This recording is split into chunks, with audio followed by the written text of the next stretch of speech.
Right, we have returned for another episode of Sharp and Scale. And of course, we are supposed to start with the spiciest topic. So watch how we're actually going to launder potentially a very dry topic. But through the power of clickbait, it became spicy. Because do you know what? If I was to say to you, look at MSI right now, topical, 2026, you just saw Team Liquid battle valiantly, but they didn't get through because, of course, T1, who's like 4/5 of the reigning world champion, they're in the second pool or whatever of the plane, so they had to battle through. So now, when you get through, if you're BLG, in the tournament, you obviously won first stand, you're the champion of China. Your reward in the main event is you play Team T1 directly, but at the same exact round of the upper bracket, LYON plays FURIA, which is like, the joke would be, if you go back to past worlds, that could be like an actual like playing game itself. Never mind like the first round of the... So the point is, if I attack it on this angle, we all care about seeding all of a sudden, don't we? It's a crazy unbalanced also. How is it determined? And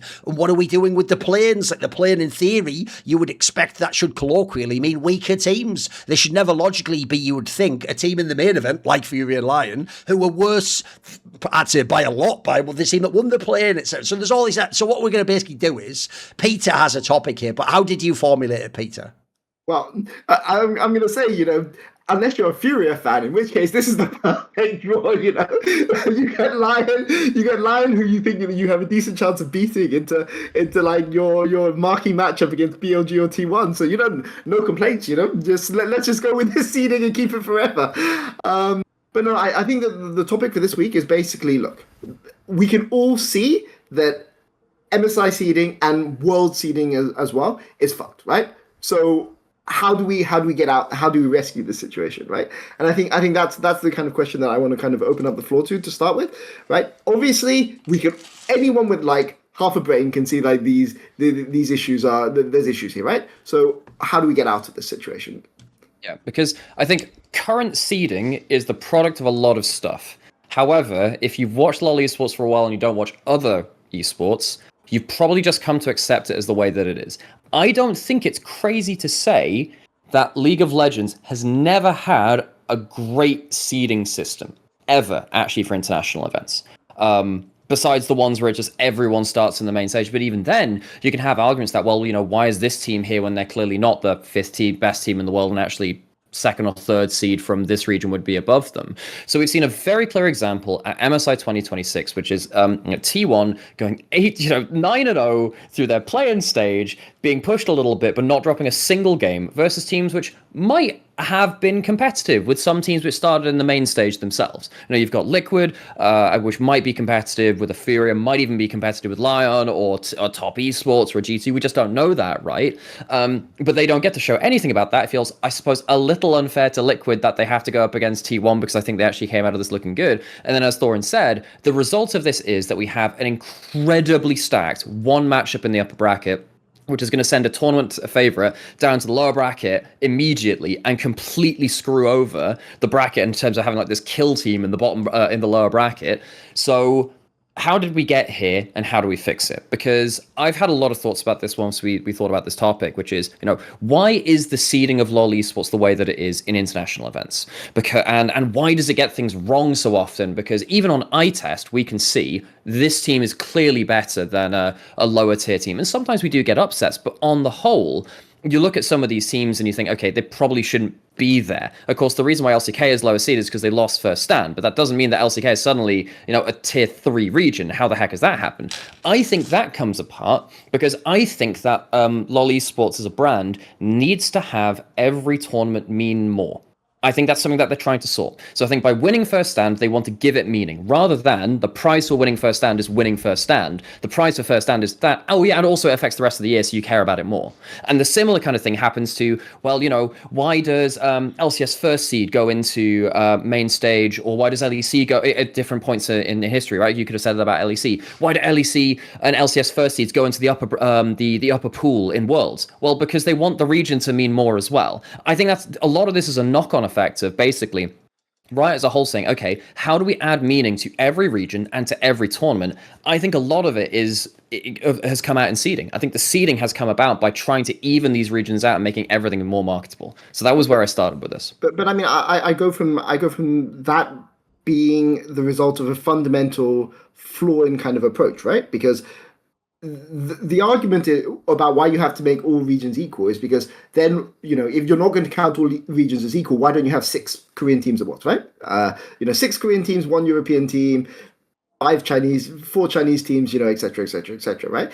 And I think it's because right from the start, it's never been allowed to be said that teams should be allowed to go to Worlds just because they're strong domestically, right? We're having the World Cup in football going on right now, right? And you have slots for Asian teams. There are a number of Asian teams that qualify for every World Cup. There are a number of North American teams that qualify for every World Cup, even though North America and Asia historically have not done very well at the World Cup, right? They probably don't deserve those teams on world ranking, but you have those slots because it's important that everyone gets to participate, right, in your major tournament. But that's not how things have been in League of Legends. We've had this thing since since season 1, right? Season 2, where all the regions have to be treated as equal. Early seasons you had more qualifiers, so I don't think that's necessarily true. I think technically you could go and compete in other region qualifiers if you just entered there. So I'm not entirely sure that's true. I remember though, it's season 3 Worlds, like Gamma Bear. Oh, so season 3 onwards, yeah, sure. But I think in the very early seasons, you technically could qualify. You could travel over and compete in different qualifiers, I believe. Okay. At that point, but that's vague memories now. Sure. Okay, I mean, basically, it's been treated as if there's 5 major regions. 4 of them were higher and got a buy into the first round of the season 3 World Championships, and then the 5th one had to go and play through play-ins. I think that's how it's been, and they've always been treated in that way. Except LMS obviously dropped off over time. But yeah, for sure, I think that's the problem. But are we on the same page that there shouldn't be 6 Korean teams at Worlds, and 4 at MSI, for instance? It depends what you consider the goal is, but I think that to that balance, then you run into an issue where basically most of the world isn't represented, and you start losing interest. So I think to that extent, it is not great. Okay, so then we'll work on the basis that the seedings. Well, I'm on that page. I don't know if Thorin is. Oh no, here's the problem. This is the problem. What we're discussing. Like, first of all, I could do a whole thing about Riot, but I'll do it in a second. I'll just answer for myself first. Like, one of the reasons why I've always actually found the international competition massively underwhelming in League of Legends is, unironically, like 75% of it isn't of interest to me. Like, I don't care about watching play-ins at Worlds. I don't really give a fuck about like FlyQuest's playing against Fnatic. Who cares? Like, they're not going to be in the playoffs. They're going to be relevant. That's not the part that history's never going to be about that. Like, that's only going to be of minor interest to basically people from Europe. Like, the rest of the world's just going, okay, when do we get to HLE versus BLG or something like that? That's what most people are doing. So personally, since I also come from games which don't, I'll get into it in a second, have these essentially like priors, you'd call them like conceptual priors or whatever that Riot has. Like, I'll give you an example. You could use both those examples we just gave there. Even the World Cup, which I think has a terrible qualification process and essentially itself leans into it's the World Cup, not the best teams in the world at a competition. That the latter would be, I'm sorry, like 75% European teams, the best from South America, and the odd African and an Asian team. That would be how you'd make the best possible international tournament. So the real problem that you have is this. Even the World Cup itself doesn't have the problem Riot does, because they use FIFA ranking and then qualifiers and stuff, and they still do allow way more slots for Europe than they have for the others. Like, if I'm trying to check here, I'm trying to see if there's actually a list of like total amount of slots, but I couldn't find it when I Googled it. So basically, the real problem, and then the other one would be like Counter-Strike, for example. In Counter-Strike, technically, you also have Asia and other regions, etc. But we know where our bread is buttered. Like, Europe gets a massive amount of the slots, and then you're just fighting over, like, is there one extra slot goes to North America? Is there one extra slot goes to Oceania? And actually, we have a system a bit comparable to what they do with First Standard MSI in League, which is we use, actually, past majors to do that. So if at a major, a whole region fails, basically, that will actually get a slot taken away from that region for the next major. And then the idea is also if they overperform at the next major, that can gain them a slot. But even then, we're talking about like one slot going here and there. You have to realise the thing that's always been insane, and I'll pivot this now, but I won't do the whole thing because I've done it a million times as Summoning Insight, and it would be a Thorin's thoughts. The quick version basically is this.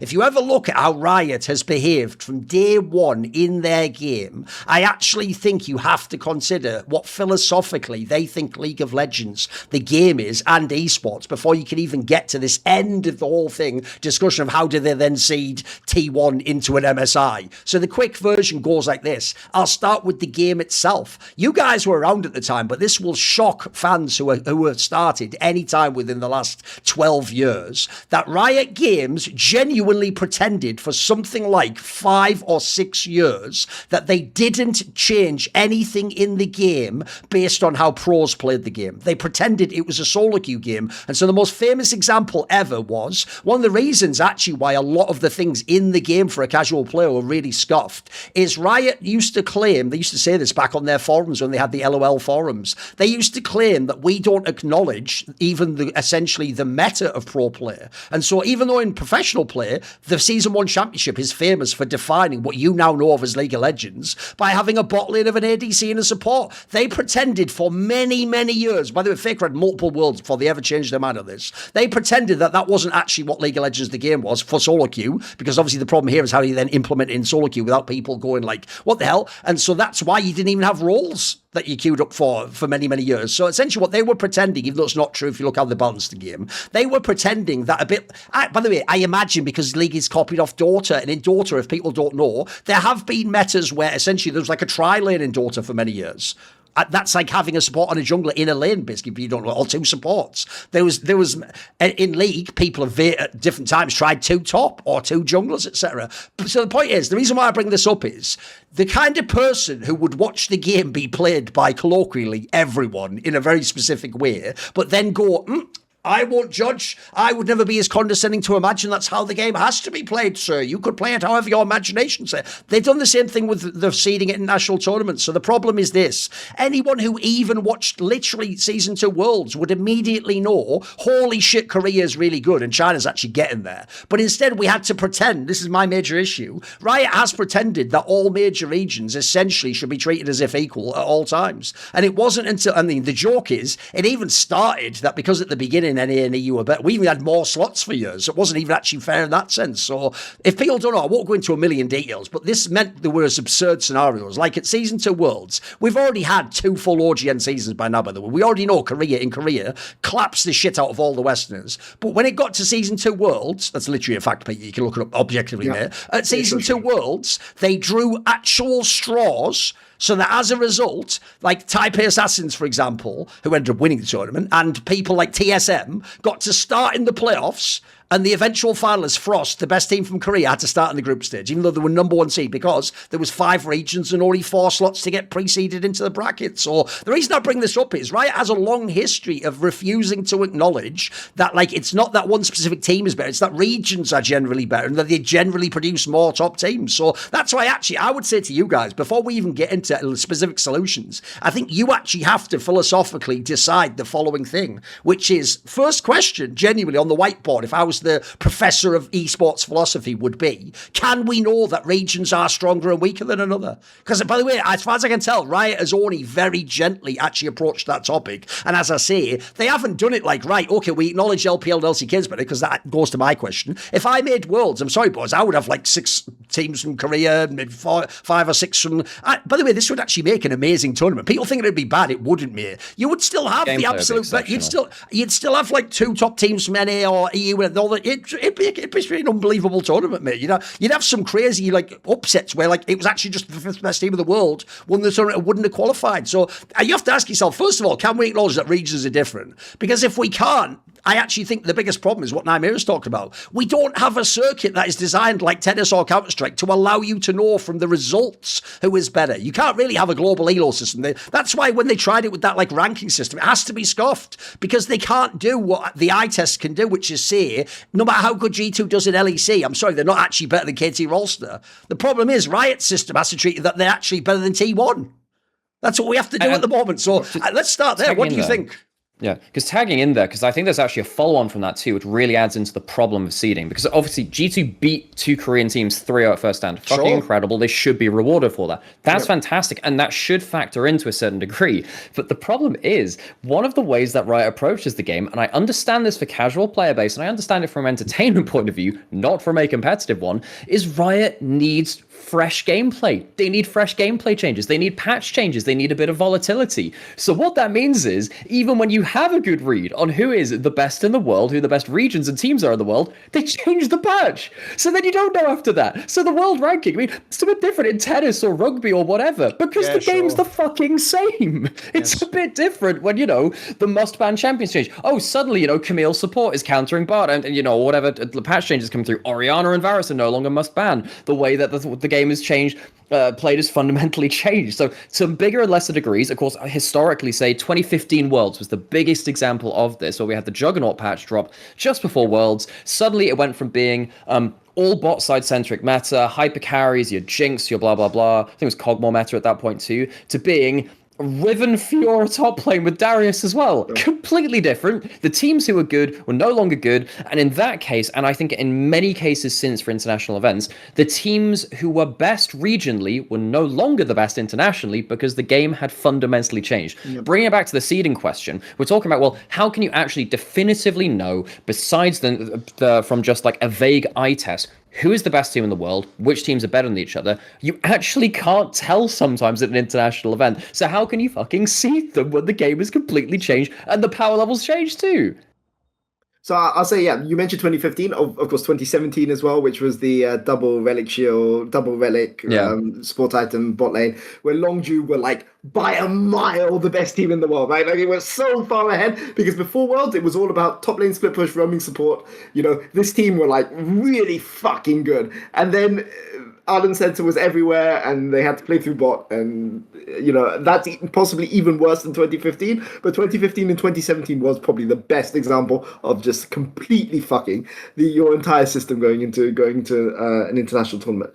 But I think that there's one actually side of impact as well of having 6 Korean teams. Say, let's talk about a world where 6 Korean teams are what, because it would mean that European teams also have the chance to beat Korean teams. I think this is part of the problem. Like when we see international events, we see Europe against Korea, but the top 3 Korean teams, top 4 Korean teams are really fucking good, right? But what's the name of this tournament that they've had? Right, America? No, it's the Korea. It was the Soup Cup or whatever it was. It was held on the. It was held on like a streaming platform, Soups. It was called that. But yeah, that was like a tier 2 competition, which we very rarely have from like mid-table teams. It very rarely happens. It was like the number 5, number 8, and number 10 LCK team versus the number 2 CBLOL, number Cloud9 and number 3 NA, and who were the other team that were invited? I can't remember. Was it FlyQuest there as well? Oh, FlyQuest. It was FlyQuest. Yeah. So number 4. Number 3 NA, number 4 NA, and number 2 CBLOL. And, the American teams actually managed to get some wins. Yeah. So, that was good. Yeah. I mean, sure, to get to number 8 seed Korea from and that's why when we talk about this, obviously we talk about, LCK and LPL is clearly better, and most of the time there are. Technically, this can work in the West's favor if working against the West too. And actually, clearly there are Western teams in various points in time are actually better than we expect their seeding to be as well. That can also happen too, occasionally. Yeah, by the way, another thing I'll just throw in as well there is, this isn't something we can address here, so I would suggest we generally leave this out. But another problem you're going to have, like everyone's noticed, this is why, by the way, when things happen like franchising, don't be an idiot if you don't know what you're talking about. Just say it's universally good, this is excellent, do more of it. Because what you'll find is you then get painted into a corner you can't get out of. So in the same way as everyone keeps saying, thankfully it's died down now, like, just get rid of franchising. Like, how in the world would I even do that? Even legally, how the fuck would I do that? Like, that is such an... Like, when you say it just like that, you better be rubbing on a fucking magic lamp when you say that, because there better be a genie that pops out that can do it from magic, because I don't even know how someone would explicate teams from the franchise system this many hundreds of millions of dollars in. So similarly, here's another downside of franchising if you ever want to have a well-seeded tournament, which is, I've just explained why as a viewer and as an enthusiast, I don't want there to be like 3 teams from Europe. But if I'm all those teams who spent all that money on franchising, what do you mean you're taking some of my slots away? What? I'm a partner of yours. Why? What are we doing right now? This is another problem we have. By the way, remember, the World Cup isn't a franchise tournament. Technically, if FIFA was evil, they could just say, you know what, fuck all these countries that I think is shit and don't have a history of doing anything. It is just, in fact, you know what? If you were American, by the way, you would the reason you would franchise is actually just so that Italy's always there, so you can never miss out on like Argentina. You wouldn't want a World Cup without those teams if you're going just for the money. So another problem we have here is essentially the franchising element has made people business partners of Riot it too. And so they're also not just going to let us go, well, actually, sorry, LCS, your team, your region sucks. So you get one slot, or you get one slot plus you compete with CB Law for a slot. Like, they're not going to go for that if they spent collectively $200 million over the last 10 years, you know. Yeah. But I think Riot have also kind of realized that they've gone too far in this equalizing of the regions, right? Because they had First Stand and MSIs qualifying you, offering you more slots of worlds, right? But the problem is that you then had 4 Korean and 4 Chinese teams in every single world, right? Which is obviously much worse because it makes it very, very clear how far behind the rest of the world is, right? But does it make it worse when the 4th seed wins Worlds? Well, yeah, but here's what I'm going to say. Here's how you could tell Riot have gone too far. Because what did they do last Worlds? They had the 4th place LCK team and the 4th place LPL team not make the main event. They made them play the play-ins to get the right for the 4th seed, which was never the case before, which tells you, because it's really hard for Riot to take away a 4th seed from LPL or 4th seed from LCK now that they've already given it to them. Remember that for 1 year, was in 23, they had it between NAEU because they were like the 3rd and 4th place regions, right? And they just gave 4 straight up to LPL, LCK. But in the play-in situation you're talking about, I mean, T1 won Worlds, and I think IG were a top 8 team. So you've actually just kicked out like a clearly better team. But that tells you, but that tells you the Riot realize that they've gone too far, right? They because the entire point of this current Swiss system is that it makes it easier for non-LCK or non-LPL because it involves more variance. It adds more variance into the tournament, right? Yeah, statistically, you're likely to have you will almost certainly have a non-LCK LPL team because there'll be a region kill between the two of them. So when they had 8, statistically, it was almost certain you would have one LCK or LPL team. But by having this play-in and meaning that you only had 7 LCK or LPL teams, it makes it statistically very, very likely you're going to have 2, which was CFO and G2 last year, right? Yeah. With the 2 right? So this is clearly Riot's thinking already that they've already gone too far in this direction, right? Because otherwise you wouldn't have that tournament. You just invite IG, right? Obviously, IG were clearly good enough to go into that tournament. But this tells me that they think they've gone too far in this direction, because what they had in the earlier seasons was 3 LCK, 3 LPL. Those guys would all make the quarterfinals, but we'd have hope as a European, especially as Europeans. You definitely have hope that you could get your teams into the semifinals, right? But there were like years from 2021 until like 2023, I think, where there was just no hope. Like Rogue made it 1 year because of all kinds of variants. C9 made it 1 year because Doinby's team like completely collapsed, so they realize they've gone too far, right? So the question is, what kind of a tournament do you want? Do you want a tournament that has six LCK and LPL teams and like 2 EU teams, 2 NA teams? I think that tournament could be quite fun. I don't think that's what Riot wants. If you want to do a tournament like that, then I think that's a different discussion. But for seeding for this kind of tournament, how should we go about it, right? And I guess I'll go and give my temporary solution first, right? So I think you need 2 solutions. Right, one I think you can use at Worlds, and one I think you can use during the rest of the year, right? And the one I think you need to have a better like power ranking of teams, and maybe just do it from the power rankings for Worlds. But I think there's so many interesting things you can do for seeding at First Stand and at MSI. And actually, I'm going to go one from CS, which Thorin told me about, I think on Best Stand League show once, right? Which is that teams get to vote for the rankings of the other teams in the tournament, right? And for Worlds, that can put a lot of controversy. But for an MSI, for instance, you have all the teams go and say, seed all the other teams that are in this tournament, right? And I think then you base your seedings based on what those teams, what the average rating for the teams are from the competitors going into the tournament.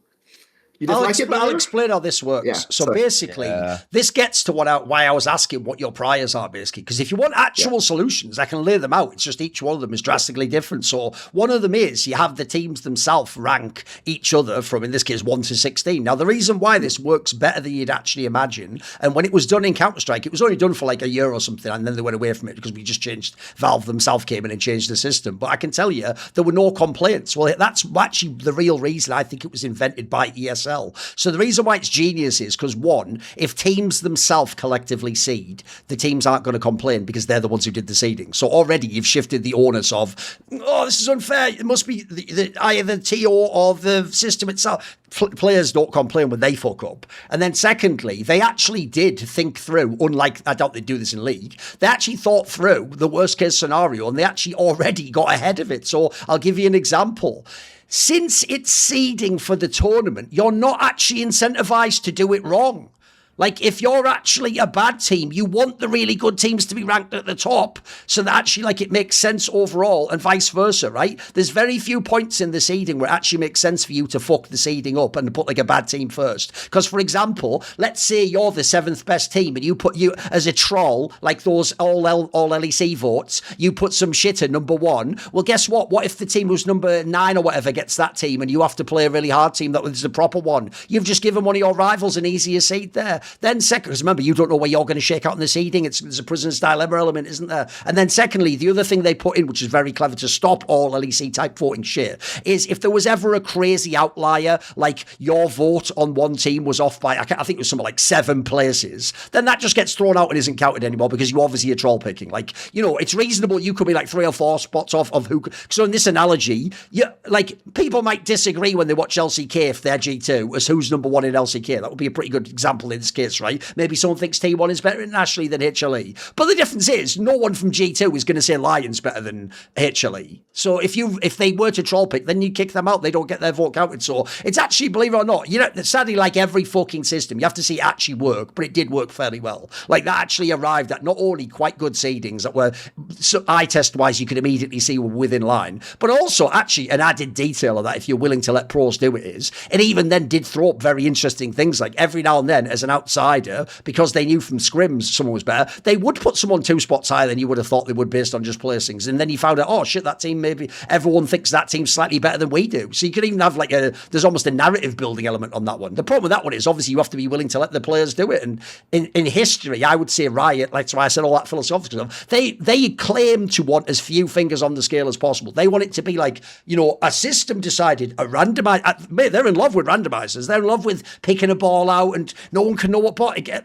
That's why I'm saying what are our preconceptions, because I think that sucks personally. I don't want any randomization in the seeding system like that. Remember, the only tournament I think that's good for is the FA Cup, which by definition is about rando teams playing good teams. That's almost supposed to be like a lottery element to it, and you get a crazy draw because that tournament is basically about creating underdog stories, isn't it? You wouldn't want like the Champions League done like that, man. I think that's terrible. Like, you'd want it to be proper seeding with the best team plays the worst team, and that's how, because in the tournament like that, that's the biggest tournament, and here's another detail to add. You're also judged on your placing in these tournaments. We don't just say it's winner or, you know, whatever. We do take teams and say they were second best or you were top 4. But if you go look sometimes at the seeding of the routes, sometimes people have had wacky routes. Obviously, sometimes people aren't close to the top 4. They just got a crazy group into the best possible round of 8 draw. So what do you think on that detail?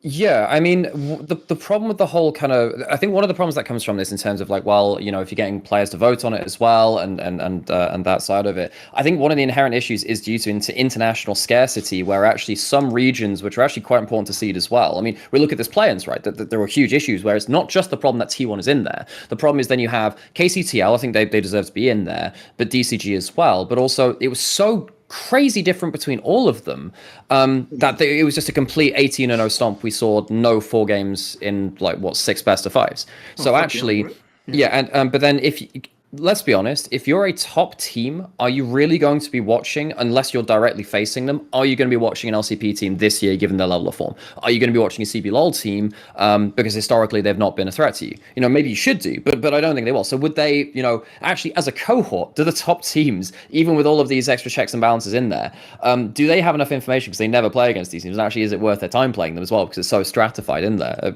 Peter, you look like you have thoughts on that. Well, I mean, also, I'm just as we've been talking about this, the chaos demon inside me wonders, if you are BLG, are you going to rank top esports lower than T1? How are the Chinese fans going to react if they go and see the new? Well, actually, regional opinions do. Yeah, because let's be honest. Also, another thing is that pretty much everyone rates Korean teams highly, regardless of form. Anyway, as well too, right? Because in fact, I was speaking to someone about this in DMs about this. No, but by the way, even though this isn't a big deal, I know what Peter means. There's essentially also a political component. Like maybe you would even be pressured to vote your country higher as a result. Yeah, which is exactly what I'm thinking of too. Because I also think that pretty much everyone, if you didn't vote Korean team, if you realistically thought that people are overrating Korean teams and you put them there, would you still vote higher to just not get the backlash as well? Especially if this stuff was public. I mean, I think it's still potentially worth looking at because I think there's narratives from that too. Because then you actually get to see how each team views every other team too. If you had like the list for it, I think that'd be great stuff to work. Put it this way, as a quick just example to give people the case, just use planes here. I'm sorry, I don't care how cynical you think people are. I actually think almost certainly the one thing that what Peter just suggested would instantly fix is the first round matchup of this plane. There is no world in which, after all the teams vote, that first match wouldn't have been deep cross gaming against T1. It just would have. And it would have been KC against TL. This actually would already an example of building a better seeding system there. Yep. Yeah. I mean, I think the system from how it was described working in CS would be really, really good. But the problem is, I think it's a good system for League of Legends purely because we have such a small sample size for international tournaments, and that makes any power ranking system wildly unreliable. It's just too hard to do an actual ELO system is going to be almost impossible. Because I've got two bits on that, right? Because one, I think that obviously what I was talking about in terms of patch changes and meta changes, they really affect things too. Personally, one of my other solutions, which is kind of separate from this, but will help reduce the variance, which I guess is kind of against Riot's interest because they want that volatility, but it makes the seasons more accurate. Something which players have asked for too, just make your big patch changes after an international event or bring back a preseason. Just as soon as the international event ends, blam, that's when you do big changes. Don't be messing around with stuff too much just before playoffs. You know, like stuff like the changes to Oriana, which makes a completely different. Or Varus is the big one, right? Largely taking Poke Varus off the board when he's kind of been such a staple. Those are huge changes. You can't make them lightly. The minion aggro changes, which changes the way that range versus melee matchups in pro work. For the purpose of pro, make your big changes after the big international events. Plus, that also gives you a way to kind of like mark your calendar year and maybe even engage casuals because like, oh, MSI's ended. There are the big changes coming in. And then the other thing is, do you hold open qualifiers or something similar to rank your regions like that too? That's what we used to have rift rivals for a little bit. So at least you can rank some regions against each other. I mean, could you bring back a tier 2? Problem with that is I doubt that we're ever going to get more broadcast days than another tournament. I just don't think that we're going to get the investment there. Or if it is, actually would they just be unstreamed tournaments or just co-streamer only tournaments? The logistics that too difficult. But those are the two things which I would suggest, which is like, patch changes immediately after international events, not during or just before playoffs or something like that, which changes the way that teams get to and their level at those international events. But then you also do just need to have some games on the board as well between regions outside the major international events, I feel. Because the thing is, on the whole thing of teams ranking themselves, by the way, the obvious angle in League, because remember in Counter-Strike, they are also playing in the same circuits somewhat, and they've played many tournaments against those teams and scrimmed them before that, so that they have extra information. I would say in League, you wouldn't actually have the players do it, it would just be the coach. You'd have the head coach of each team, essentially, because it would be his job either to himself to study the regions or get an analyst to do it for him and give him a report, and then from that he would make the seeding. And remember, in this case, if you do it properly, like I said, with enough like guardrails, you do incentivize people to seed properly, so it actually works out the best for everyone, basically. Like I say, even all the things that people are going to think of cynically, this is, by the way, this is one of the things that is a nightmare, I've got to say it. All the time I'm in League of Legends, it's a fucking nightmare, is that I present things that aren't theories, they have already been tested and fully run, and people act like, I don't think that would work though, Thorin. And it's like, Jesus, I've only seen it work about 500 times, but okay, you conceptually imagine it, and then fuck it all up in your brain, and tell me how that wouldn't work, and then I'll just basically educate on how it did work and is working right now, in like Dota, for example. So anyway, put that to one side. The other angle, people are going to hate this one even more, even though, by the way, this actually goes way better for the exact problem you've just raised, Nymaera, of who's watching all the regions. Unironically, I wouldn't even do the player one. I think the player one is just very smart because it stops players from complaining. That's actually the best selling point of that one. It's quite accurate, and it stops players complaining. If you don't know if you're a TO, then the biggest nightmare is your own bloody player complains about the tournament he's in. So the one I would do, and by the way, players would complain like a motherfucker about this one, is I actually know the only people in the world who actually could make an accurate power ranking of the teams. They are nerd experts who have given their whole adult lives to League of Legends. Their names are Emily Rand, Kelsey Moser, Nymaera, it? Etc. Like people like that, isn't it? Well, here's the problem with that. I think that would actually be the closest you could come to an actual computer elo system, because since there is currently no computer elo system, we're doing it with a neural net of human beings who've actually watched all the games and to some degree agree on enough stuff of who's the best. The problem obviously is going to be, first of all, some players going to be like, who the fuck's this nerd? Like, so that's already not going to work. And then secondly, fans are just going to have to trust that you guys know what you're talking about. So even though I actually think if you want, like, ignore all the problems with that, if you look at what the actual output be, I think that would be the closest. I do think that actually, isn't this, by the way, one of the things that's basically made, if people don't know, one of the ways LS actually got famous in League wasn't his knowledge about the game. It was the first person to actually essentially monetize hot takes. So famously, what he would do is exactly the conversation we're doing now. Now, because he's LS, would pick the most extreme edge cases. So remember, back when like Rogue wasn't very good, he would go, Rogue could beat TSM when they're like the best NA team. And that used to make people lose their minds because he was having exactly these discussions. He was talking about, if you look at the meta region players and the regional strength, maybe actually a team that's lower would beat a team over here, or his famous one would be that I think when G2 was like the MSI champions in 2019, that they would have been like, you know, 5th in LCK or something absurd like that. But again, didn't he say something about Jin Air? Didn't he say like, like an LCS would lose against Jin Air? Crazy stuff like that. So anyway, the point is, though, that's the wild version that sadly people remember because that's the bad packs. He was going for the hot take. Yeah. But if you'd have had the same conversation just in a very reasonable, low-temperature condition of, like, how actually would the third LCK team play against the third LCS team, I think actually experts would get to the bottom of that. They'd be fairly close. Okay.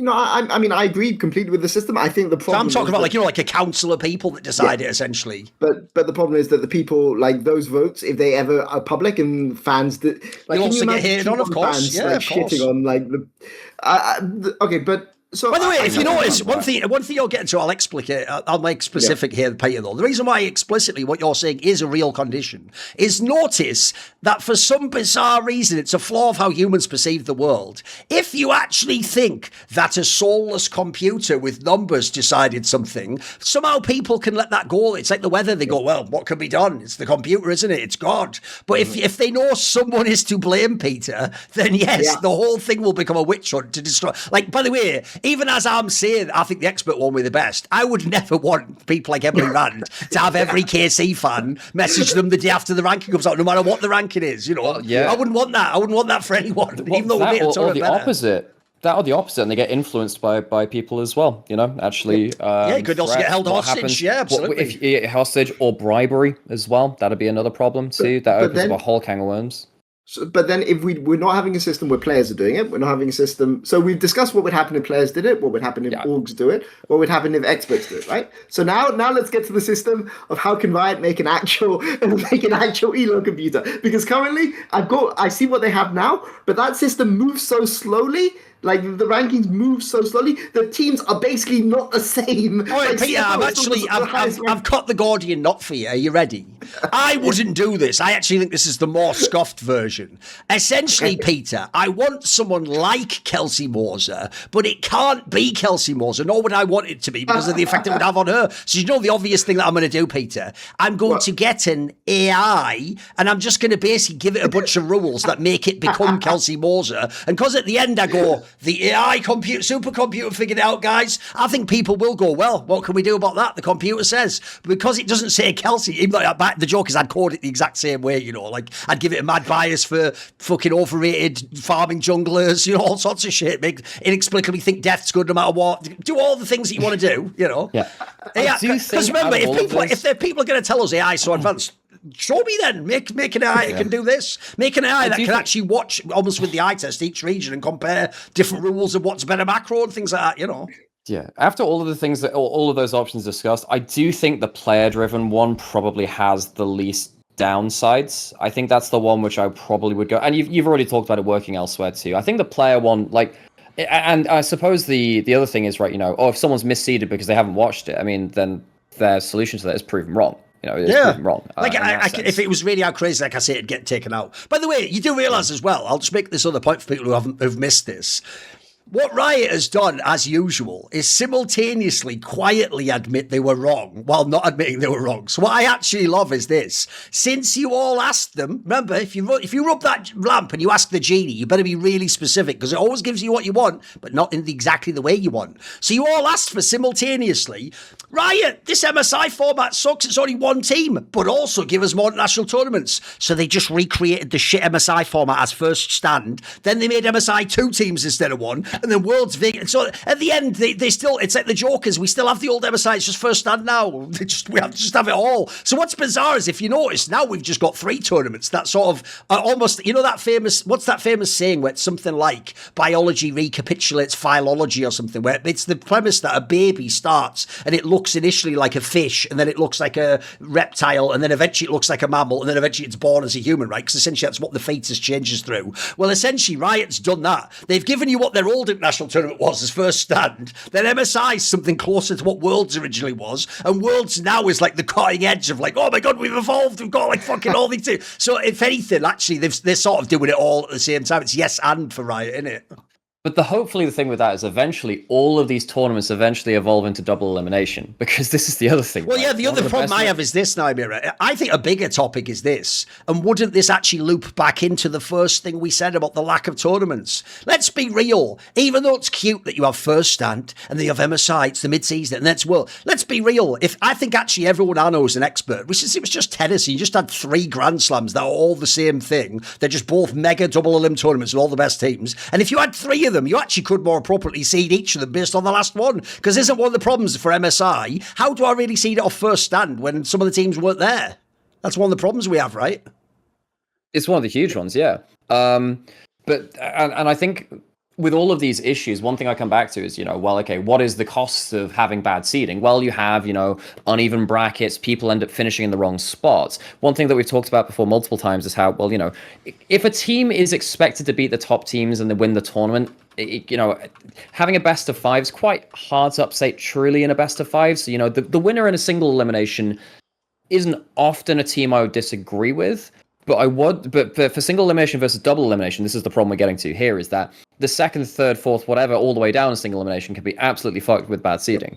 A good seeded single elimination is obviously like much better than a bad one. But the thing about double elimination is that if you have a bad seeded double elimination, it is less bad because at least it evens itself out a little bit along the way. So this is one of the better things about MSI, I suppose, in terms of the bracket, is that it affects it a little less, but when it comes around to Worlds, like not having double elimination means that you do have KT Rolster out in the first round. You do have, KT Rolster versus IU 2019. We should say which KT Rolster. By the way, I'll give you another reason. Here's another thing I'll take from another game that definitely works and it's real. You can go and check it for yourself instead of fucking hypothetically battling me in the imaginary realm, which is, they did this in Dota for many years with the International. Another thing you can do is, it's actually what you're describing, Nymaera. The more matches and the more ways you can survive in the tournament, the better it makes up for scoffed seeding, basically, because essentially then matches and how you do in the tournament can make up for. So essentially one thing they did in Dota at the International was they made it so that in their group stages, which have changed many times, they've had the 4 GSL groups, they've had the big GLXL groups, they've had round robin, they've had everything at this point in time. One thing they used to do is make it so that actually very few teams get eliminated at the group stage portion. Instead, what you do is you sort the best group stage teams into an upper bracket, and then some of the worst ones just start at the very bottom of a lower bracket with 1 life. And essentially, also, they used to, at TI, make it so that the first round wouldn't be like BO5s or whatever. Sometimes some of the first matches were BO1s even. So it was like you get an extra chance, but it's the most scuffed chance ever. And it's very unlikely you're going to make a run from that. But in theory, the point is, if you were like the 5th best team in the world, that might be a way you could still make a run through the tournament, even if you had a slightly stacked group, for example, and it would otherwise have been unfair. So you could also do something like that. So in this case, for MSI, the obvious way you would do it would be something like add an extra round in the lower bracket, don't have a play-in, just put all those playing teams in that lower bracket there, but they start in, say, like a BO1 or whatever. Make it a BO3 in this case, because BO5 is the actual overall format. Maybe it starts as a BO3, so you can also make the broadcast day shorter. Maybe you even have it with double streams. So, by the way, notice another problem we get to here is Riot also has weird preconceptions about the stream. So I thought this when you guys were doing the core streams. It's like, wait a minute, why do these games have to be one after another? Why can't they just both be at the same time? Like, what are we doing? Because didn't that make the viewership kind of scuffed? Like, everyone knows KC versus TL was like, that was the wrong time for Europe and those, so you wouldn't want it to be that. So you could also fix things that way. Again, again, you have to ask yourself, though, is Riot going to make you watch every single game one after another? If so, that's going to add more broadcast days, which means that that's likely to do some of these things. So this is why actually every solution you add, it's whack-a-mole, unfortunately. There's always something else that's going to pop up somewhere else. Yeah. But the thing is, I think we can agree that worst case scenario is having just utterly one-sided, useless play-ins like this one which we have, which is like 18-0. That is worst case scenario, where you have basically nothing competitive. And of course, this is for play-ins, and I think that the format of play-ins is another problem too. At least they had double elimination. I think the format itself was okay. You know, one team getting out, 4 teams in there, double elimination. Don't get much more rigorous than that. Obviously, the teams that are participating in it, probably not the closest, which is a problem. And you can't blame, you know, KC falling apart at this MSI too much, right? Because realistically, I think based on level of EU, level of them as a team, they deserve to be there, and we just didn't expect them to be, you know, 0-3 versus TL. So you have to allow for some variance too. With that said, though, I have to say, I do think the fakest narrative of all is like, you know what, boys? I'll say this on Somebody Inside too. There's only one team got out of the plane anyway. Who gives a flying fuck if you're the second loser or the third loser? And that's what, look, I get that for regional differences directly. Yeah, if you're a KC or TL fan, you want to talk shit, I get that. But like, it actually doesn't matter. Like what moral victory did TL win? Nothing. They just have to watch the main event like the rest of us. Like, they didn't win anything for that. They won bragging rights. That's about it. I mean, I think it makes a difference to their coach and players. Like, I think it affects Spawn's. Like, Spawn will at some point retire, right? And I think this impacts his legacy. Like, he's now 10-2 against European teams. To me, the biggest thing is that, like, I mean, do you think that, you know, there are weaker? Well, if there are weaker teams than T1 in the main event, shouldn't have they been there in play-ins instead of them? Basically, but wait a minute, Peter. What on earth do you mean that someone should be congratulated for not qualifying but beating someone comparable to their level? That's almost like you're implying we shouldn't expect them to be able to beat T1. That's weird, because that's not how Riot thinks about the game. I mean, this is the problem. Isn't this why we're having this whole discussion? It's like, again, because I've always said this is why actually the player ranking thing works, like I said earlier. The only time we have a problem is if someone has a crazy take, a mega hot take. In general, if we sat down 100 experts, 100 pros, they're going to be off by like 2 placings for the teams, boys. Like I said, maybe someone prefers T1 over HLE. Maybe there's some crazy guy who thinks Gen G is the best LCK team. Not a totally impossible to. The difference is no one would ever say FURIA's better than Gen G. No one would ever say that. I don't even believe that FURIA's region would say they're better than Gen G. I mean, I think FURIA may be better than TL and KC, right? Like maybe. I think that it's, you know, like I think that there's a pretty good chance from what I've heard about scrims and things like this that they are actually better. But the scrim World Championships doesn't matter, of course, right? Clearly this didn't work, right? And I mean, do we blame G2 for this? Like, if G2 had just like been you know, good boys, you know, lose to LCK like you're supposed to at first stand, then we don't really get it. Well, that's the problem, right? Because like I know a lot of people will blame XYZ, but the problem is like if it is able to happen and it does, then obviously your ranking doesn't work. We've had this issue before, and plenty of times where it's like, oh well, you know, if only this team had played better here or whatever. Yes. Well, and there was another thing we talked about this on like Something Insight before, and a bunch of other things, right? We talked about this in a whole bunch of other tournament formats. But basically, like, if you allow this to happen, like, it's on you for creating. I'll give you the example. The only real reason there's any problem anyone has with this seed is because it's fucking T1 that was in there. If instead BLG didn't win first stand and that was Gen G that won, and instead it was TES that was in the play-ins, everyone would be going, lol, TES! They could no one would have as big a problem. I would have a problem because I'm a nutter, but normal Westerners wouldn't care, mate. They'd go, we could probably beat them. Like, the real problem is when everyone saw T1, that's why actually, you guys are right when you're saying it. Obviously, I agree with you colloquialism. It's just absurd that, like, I agree, Spawn actually did about the 10 out, like a 9.5 out of 10 coaching job. It's just that still means getting 3-0'd by T1 because that's how absurd the seeding in the format is. Yeah. If I can congratulate you for using 3-0, then there's probably a massive issue with this tournament in there. Like, and the sad thing is like that the only rigorous way you can have is just have more international games on like a semi. Because I mean, in fact, I might have even talked about this on a Summoning Insight episode a while ago. By the way, I'll even throw another one in there just because we're spitballing here. Look, you can imagine this already brings a million extra problems, and in some ways, I'm just shunting it down the road. You could also have a pre-tournament seeding tournament.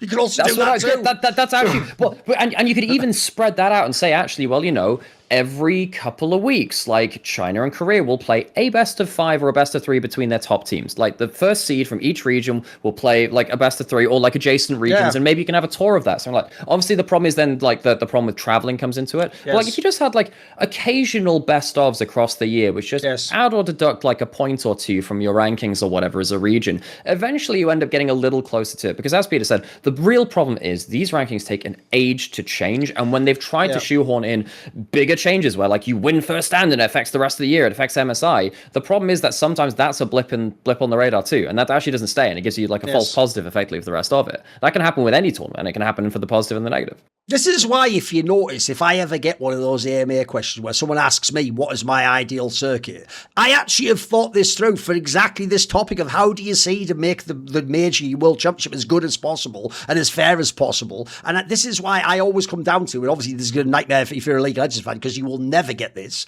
The best circuit probably actually is something comparable to Formula One, where you have a whole bunch of stops, so you have many chances to prove yourself, but everyone participates in every stop. If instead League of Legends, I know it's going to really blow your minds because you'd have to know what Season 2 was like.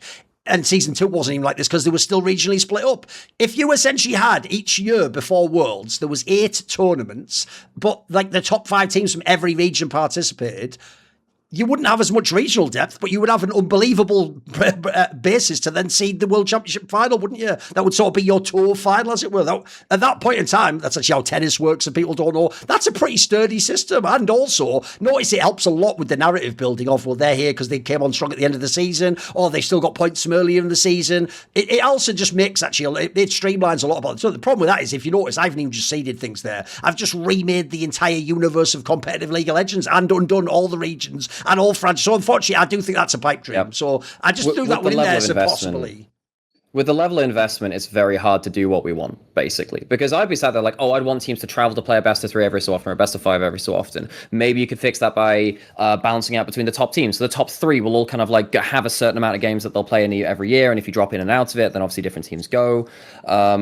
Yeah, the problem is currently with LoL esports reducing the amount of kind of like the amount of broadcast days and stuff like that across certain regions. It's really hard to imagine they'll run a second stream or run extra events. That's quite hard to see. It's really cool to see the Soup tournament, but that's not part of the main circuit. Yeah. And there is a difference between having like a random tournament with a couple of teams or whatever and actually having it official and affecting the major international sources. Don't you think it's weird, though, as one last topic to throw in there, don't you think it's weird that people have done that thing they always do in League of Legends, unfortunately, which was when something is implemented, but badly, we act like that was just the only way it could have gone, and it could have been implemented well. So probably the worst thing in the history of League of Legends, if I'm actually talking seriously about the world circuit, was the misapplication of those stupid Rift Rivals tournaments as exhibition, lol, and we're playing Ryder Cup, and we're playing... Because, like, as you're pointing out, Nymaera, they also did this last year with those like ones where it was the ones that didn't make it from LPL and LCK played each other in an online tournament. I actually think those tournaments, bearing in mind we all know TL probably can't beat T1. If TL doesn't get to be an MSI, people want to actually watch them on Cloud9 play a real tournament. Like, I actually think that would get decent viewership.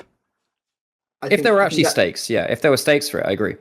But I think that's like a best of the rest competition, essentially. Have like an MSI and a best of the rest MSI. I think people would watch that, wouldn't they? Yeah, but I mean, I think that's the key thing, right? To add on to what you were saying, Nymaera, about the additional circuit. I think you don't change the tier 1 circuit. You still have your first down tournament, whatever the format. You still have your MSI. You still have your worlds. But the seeding for the region takes place between the teams that don't qualify.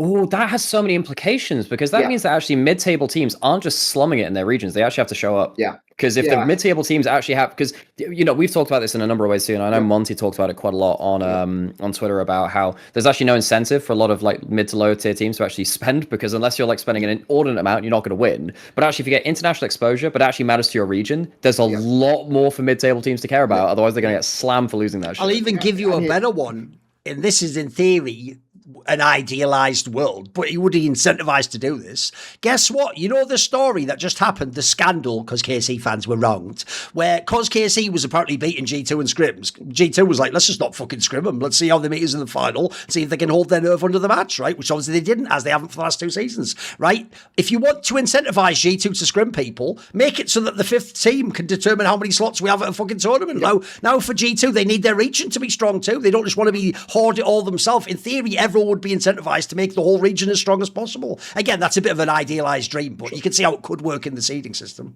But I mean, it also impacts because it means that if you have different amounts, it self-corrects, right? Because if you have different amounts of teams going to Worlds, let's say you have a world where there's 2 Brazilian teams that go to Worlds, but 4 LCK teams. If you have the 2 teams below that determine your seeding, it would be the 3rd and 4th seed from Brazil, let's say, and playing the 5th and 6th seed from LCK in that tournament. So it's essentially self-corrects because you have stronger teams essentially going into this tournament, stronger teams from the league playing, against weaker teams from a different, and that kind of balances out. Yes. Yeah. One last thing I'll throw in here, by the way, I'll just put this as the last thing and then we can wrap this one. Right, I'll just say this. The real reason why I actually really do wish we had something, because if you know, it's more than just seeding. I also do want like a slot allocation change, but then I also want seeding so that, like I say, you could somewhat take the storyline of this is the 3rd best team at the tournament, which in general Double Elim does a really good job of. The reason why I always bring this up is I actually think one of the reasons why again, you can only build a room of about 10 people. You can even have some of these all-time discussions about players because the World's results just skew the fuck out of it. So I've always said, if you are I'll give you the modern day example of an amazing player who was going to have a really hard time being judged accurately in history. It's BDD. Because he stayed on the bad KTs for too long. Showmaker's done a bad job staying on deep. Remember, in theory, if you actually were trying to reverse engineer the best career possible, you should be ruthless with changing teams unless you're on T1 or G2, basically. If you're on any of these, you should leave at a drop of a hat if a teammate gets bad. Unfortunately, that's not the way we do things. So as a result, I've always thought, look, obviously I do say this is a rookie admirer. If you don't get to many internationals, you automatically can't be the best ever. Even though in every other match you could have been unbelievable. So I think this is another reason why it's a problem to have the slots, because the people that are always the hard done by isn't the Westerners. It's always like the 5th best Korean team. It's always the 5th best LPL team. It's the one where you have one bad result in a bracket in summer. Because notice another problem we had here, we tried to correct for, was the circuit point system. That had its own issues though, because the worst one ever is how many times in the summer one team just fucked up. The whole year they were mega. Sometimes they were even like a top 3 team and then they just fucked up that summer run and you come 5th and you don't get to go to Worlds. Yeah, that happened to a bunch of MSI teams, right? Where sometimes they'd scrape in, but there have been a lot of teams which go to MSI and then fumble it a bit later in the year. Most of the time it's not to the point of not qualifying, but sometimes you see it get really close or that does happen. There are a bunch of teams which it feels like they in the whole story of the year, they should be there later and it doesn't work out that way. But yeah, obviously it's very hard to keep up that level of form throughout the whole thing. Yeah, but basically, like for your legacy, be knighted, not rookie, right, Thorin?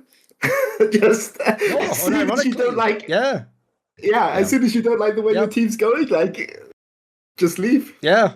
If you notice, it's why I actually usually do say about a lot of my favourite players, I don't actually just blame, Nymaera's discussed this mentor, I don't just blame the circumstances. By the way, one of my other favourites of all time, Froggen, you've never heard me ever defend his player moves after he went from Europe, mate, because I know he was doing things like he wanted the most money, or he wanted control of the roster, or he wanted to be with maybe a girlfriend, etc. So there was like other reasons why he did that, whereas if I was controlling his player like Football Manager, spoiler, I'd be really cynical, I'd have had him on like CLG or Cloud9 or something, so this is the way people do their careers in it. Anyway, let's move on. I can't say it's more of a hypothetical topic. Right, let us do Nymaera's topic now, yeah? Or do you want to do the fan one? Is it? Which one are we doing? Which order? Well, we can either keep more MSI focus or broaden it out a little bit. Let's do my one. Let's do my one. I think that's fun. Yeah. So basically, my topic for this week is what are the best major international tournaments of all time for their category.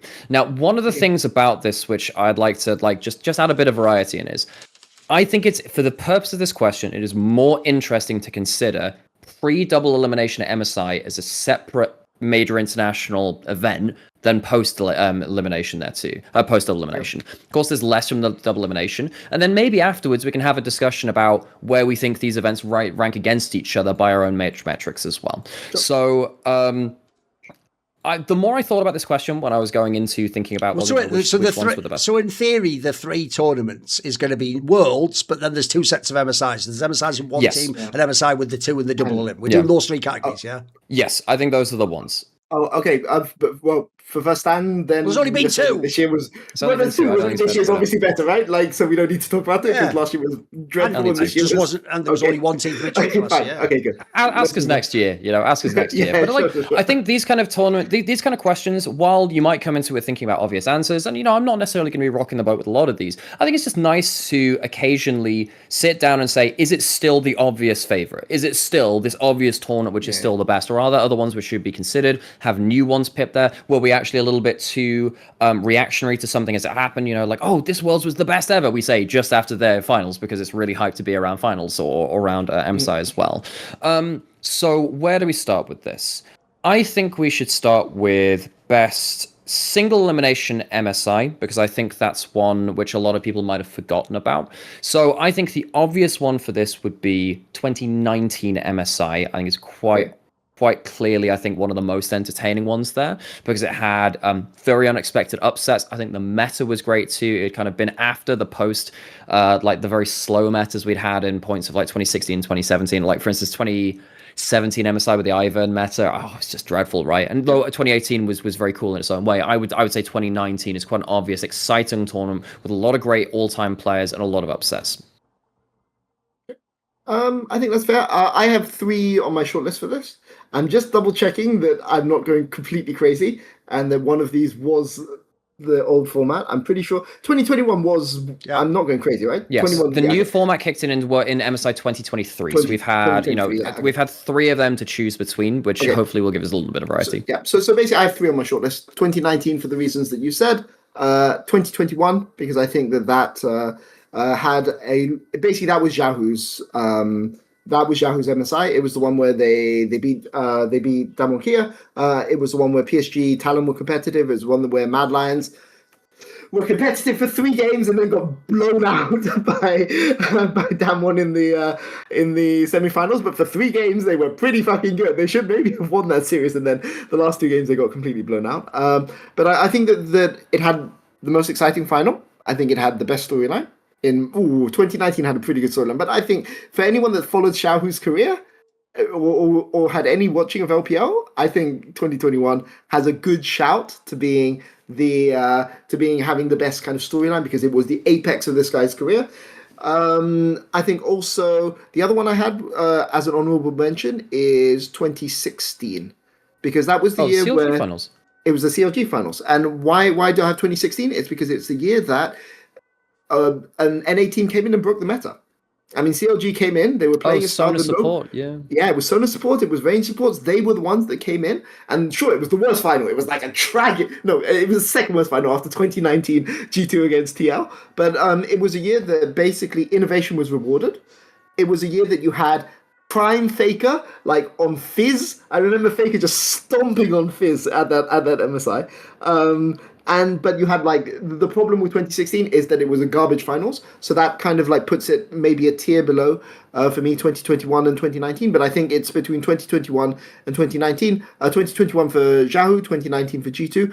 The reason I have 2021 over 2019 is 2019 will always have the asterisks for me because of what happened with IG, and as a result, it doesn't feel like it's a pure win. Because it was like things outside the Rift that had the massive impact, whereas 2021, I think, was kind of everything was decided on the Rift, and that's why 2021 is my favorite. Then 2019, then 2016.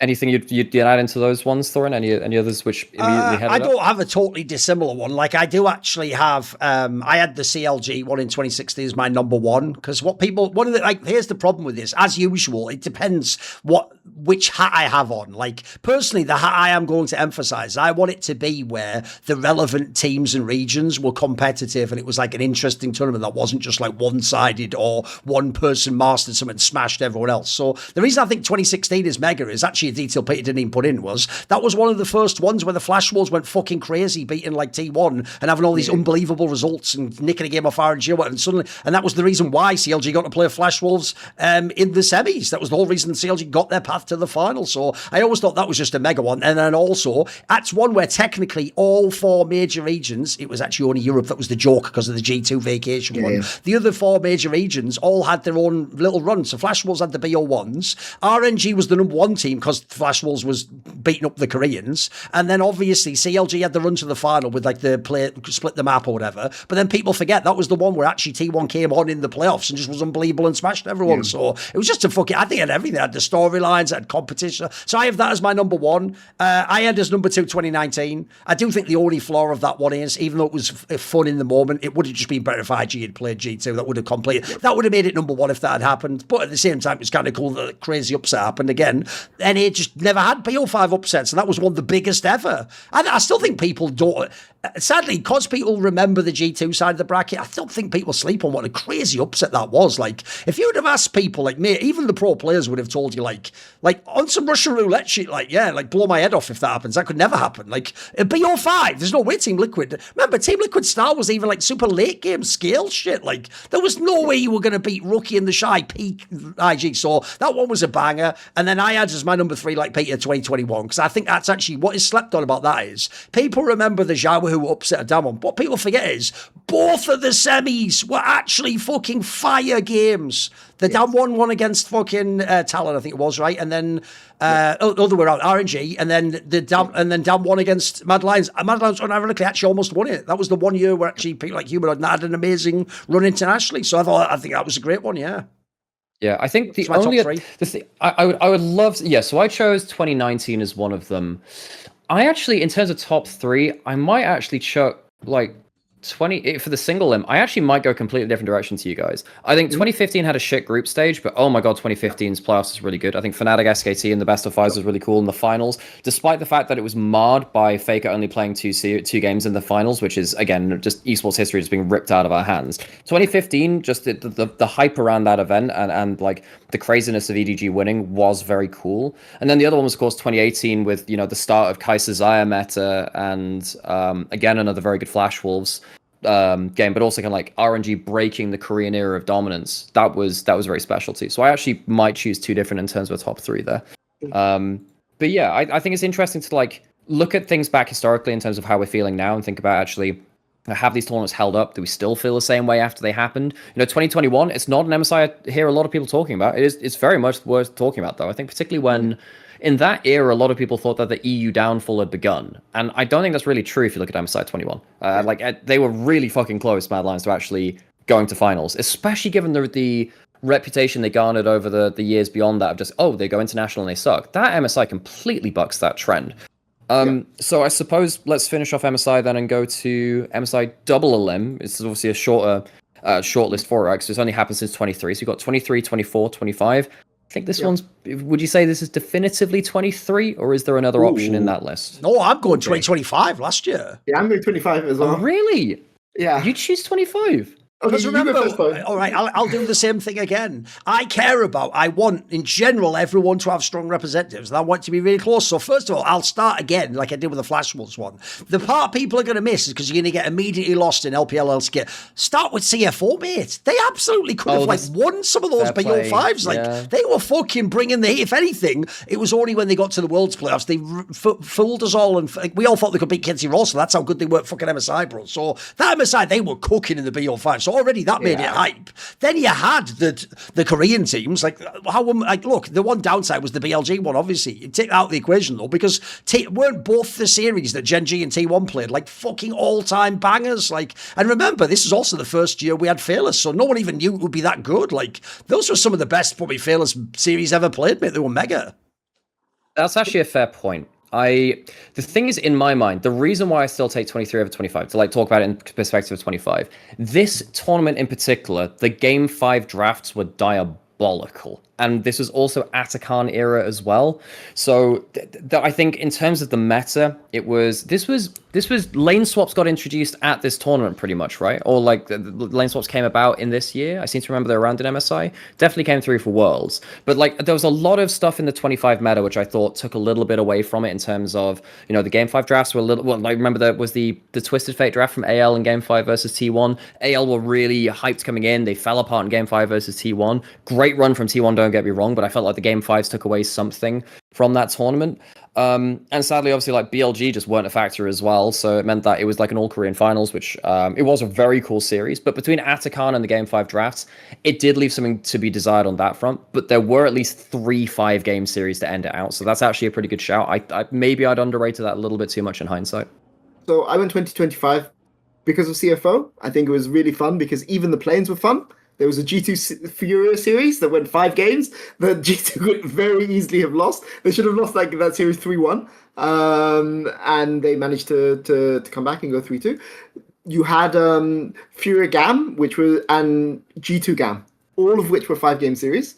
And that had insane players. Okay, then you go into the main tournament. CFO, I think, were mega. I think you had Gen.G versus T1. The entire Gen.G T1 narrative from LCK like played out at that MSI, which was basically that T1 couldn't possibly beat them.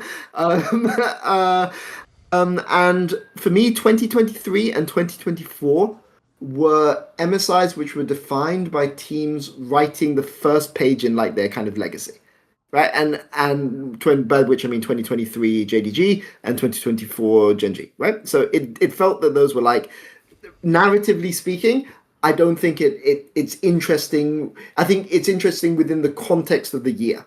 So for me, I when I look at these tournaments, looking back, I'm looking a lot at narrative, and for me, the interesting thing about JDG was at Worlds. The interesting thing about Gen.G was at Worlds. And MSI was just them kind of stamping their mark and showing that they were the big boss that had to be beaten later on in the year. And I felt that they weren't really contested, I guess, in the same way that I felt 2025 was a much closer tournament.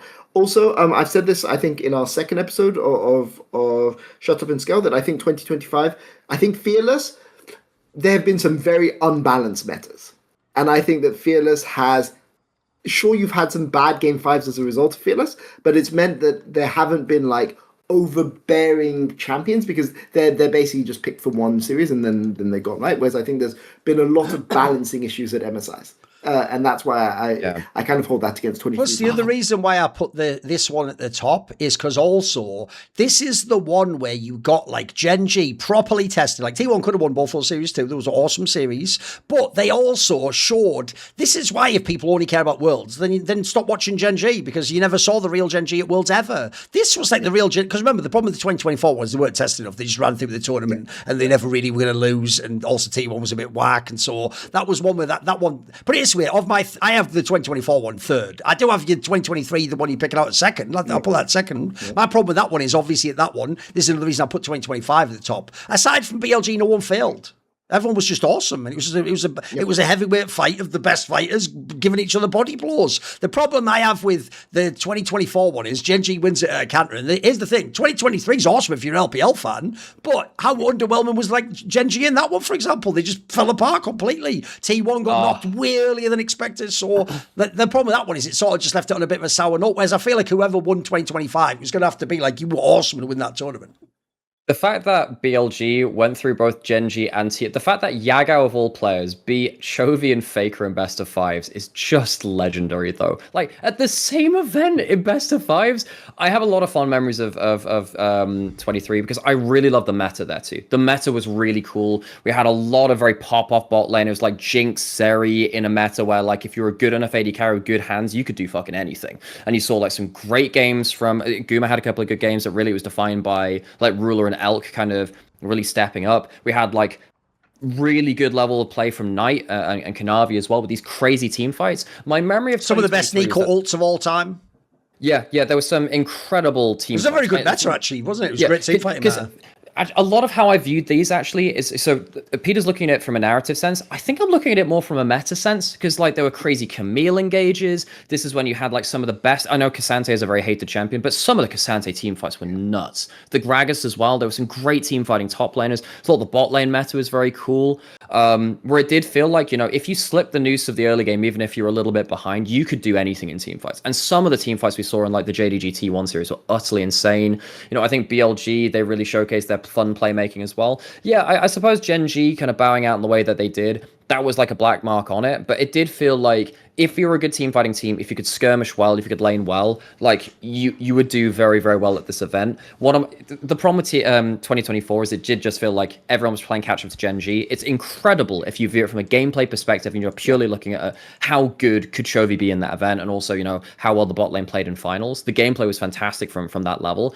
But the competitiveness outside of that, I mean, I suppose you had like cool runs from G2, where like G2 took down top esports and then could have beaten T1 against twice, T1. but didn't. Exactly, which again, like there are some notes in there, and I can understand why people would pick that. I just preferred the meta at 23, because I hated Atakan. I hated Atakan so much in the lane swap meta, which really killed off these really fun top lane matchups. I thought that just like killed 2025 a bit for me, and I am a noted Fearless hater. I don't particularly like Fearless, so for me that knocks it down. Yeah, I think that knocks it down. I can understand why you two pick 25 for other reasons than the closeness to the top ones, but 23 sticks out. It's great meta, great level of play for some legendary players, and I think it worked really well. And also, I don't think I've ever pretended to be unbiased. Also, Chovy won it, so fuck it. Yeah, great. Yeah. You know what? Bizarrely, I picked the ones Chovy and Knight won. Oh, what am I doing? Yeah. Whatever. It's all good. Oh no, Knight was MVP in the finals of the tournament, which I picked. Oh no. As a Chovy fan, though, do you prefer the tournaments where he stomps everyone into the floor, or the ones where he's pushed? Well, that's also why where he's really pushed. That's why I like the 2025 one better, Peter, because I actually always did feel like 2024 was like they just won by actually like macro shit, boys. They wouldn't even have you've never really have like hands fights with people, and so if you think about how 2025 went, those game fives were shit like Chovy has to go on Aurora and actually carry the team fight. Like that's dope. Like I've always said this. People don't get this. I would never want like my favorite player or team to win an easy tournament, because what does that prove? If you want to be the greatest of all time, you've got to beat the other best people of all time in the most epic matches, haven't you? So I thought for that element, that tournament was dope. That was a good discussion. I have to say, I overlooked 2025 a little bit. And again, I'm still going to stick with 23, but it's interesting to talk about how our differences on the meta and the narratives kind of inform our opinion there. And hopefully, I notice everyone is just like, fuck 2024, though. It's like, whatever. You get to be last. It's like, You're again, last. like if you view it from the lens of, wow, how good is Chovy? Fuck yeah, fantastic. Great tournament. But outside of that, it's like... Because put it this way, isn't the whole reason why we all were so shocked by the fact that BLG could have won Worlds? Of like, they got to be second place, guys. They were in the upper bracket and the final of MSI, and it wasn't even close. They weren't even in these games. Like, they just got pushed aside. Yep. It's actually why that was the year of all years, where it just felt like Genji has to win everything this year. Look how easy it is domestically. Look how easy it is at MSI. It's just too easy for them. It was 24. I remember the conversation being, oh, well, Genji's bot lane is bad, so maybe BLG can snowball through there, because that was the bot lane dive meta where they just picked like Kalista Renata and dive over and over, and then they just got shattered in finals. Like Pays dropped a pentakill and like how many kills did he have in that one game? Like a 20 kill game or something like that. I can't remember whatever it was. Because like, I always tell people that's the year. This is why it wasn't as good a tournament, though. That's the year where, unironically, at least for like the first half of the year, it looked like Gen G just solved League of Legends. They had both the super team and they'd figured out how you could play in a way where no one could even play their style. It was ridiculous. They used to just actually have like minimum two winning lanes every single game. So and then from that, not fight people. It was unbelievable. What it was like. The joke is that's the sort of shit Monty loves, but every fan of team fighting would wish it was the JDG 2023, wouldn't they? Oh. Yeah, and I think it's a testament to how good Gen G were at that point in the year that they made the tournament largely uninteresting by the end of it. Like, it actually says a lot. It's like, okay, Gen G's won. Like, how many other tournaments do you have and by the way, ever happen? We didn't even mention this detail, but another reason why this MSI is last place is because in the one in 2023, BLG and JDG are both ballers. In 2025, we don't even need the Chinese. In 2024, we had TES come up like, hey, it's time for Worlds, right? Put on the white makeup. Oh, I'm going to have a great time this time. Put on my eye makeup. Oh, well, I'm almost ready for the international tournament. And the nose goes on. Honk, honk. Exactly. Even though, by the way, they actually gave Gen G a great season. Yes, they then lost to fucking G2. They went from almost beat Gen G, no one can even match them, to getting 3-0 clapped by G2, for fuck's sake. Jesus. And probably buying Yike an extra year in G2 in doing so. That one series probably was locked in right after that, mate, you know. Okay, right, let's do Worlds then. Let's do Worlds. Because there are so many perspectives on this, because we've talked about this to various degrees, and we talked about Worlds winners, Worlds losers. And of course, I'm sure we'll take some differing opinions on level of play compared to entertainment. Definitely. Because in terms of entertainment, I don't think you'd be. In fact, we mentioned this in terms of which tournaments or what series would you introduce people to introduce a person to League of Legends. And one of the ones I mentioned was 2022 Worlds. Entertainment, you cannot get close to that very often. So for me, that has to be on the short list in terms of entertainment. Now, in terms of gameplay, might give you a different answer later. But what do we think about Worlds 22? Where would you guys throw that into your list, or would you throw it into your list? So, the problem is that there's two. Okay, so we talked about worlds before the Swiss format. There's two types of worlds, and the two types of worlds are the worlds that happened 2021, I guess 2020 counts, but not because Mad Lions didn't make it into worlds. But basically, 21, 22 had 4 LCK and 4 LPL teams, and every world before that didn't. And I think that had a major impact on the format. 2022 DRX, I think in terms of narrative was excellent. I think 2021 EDG run was insane.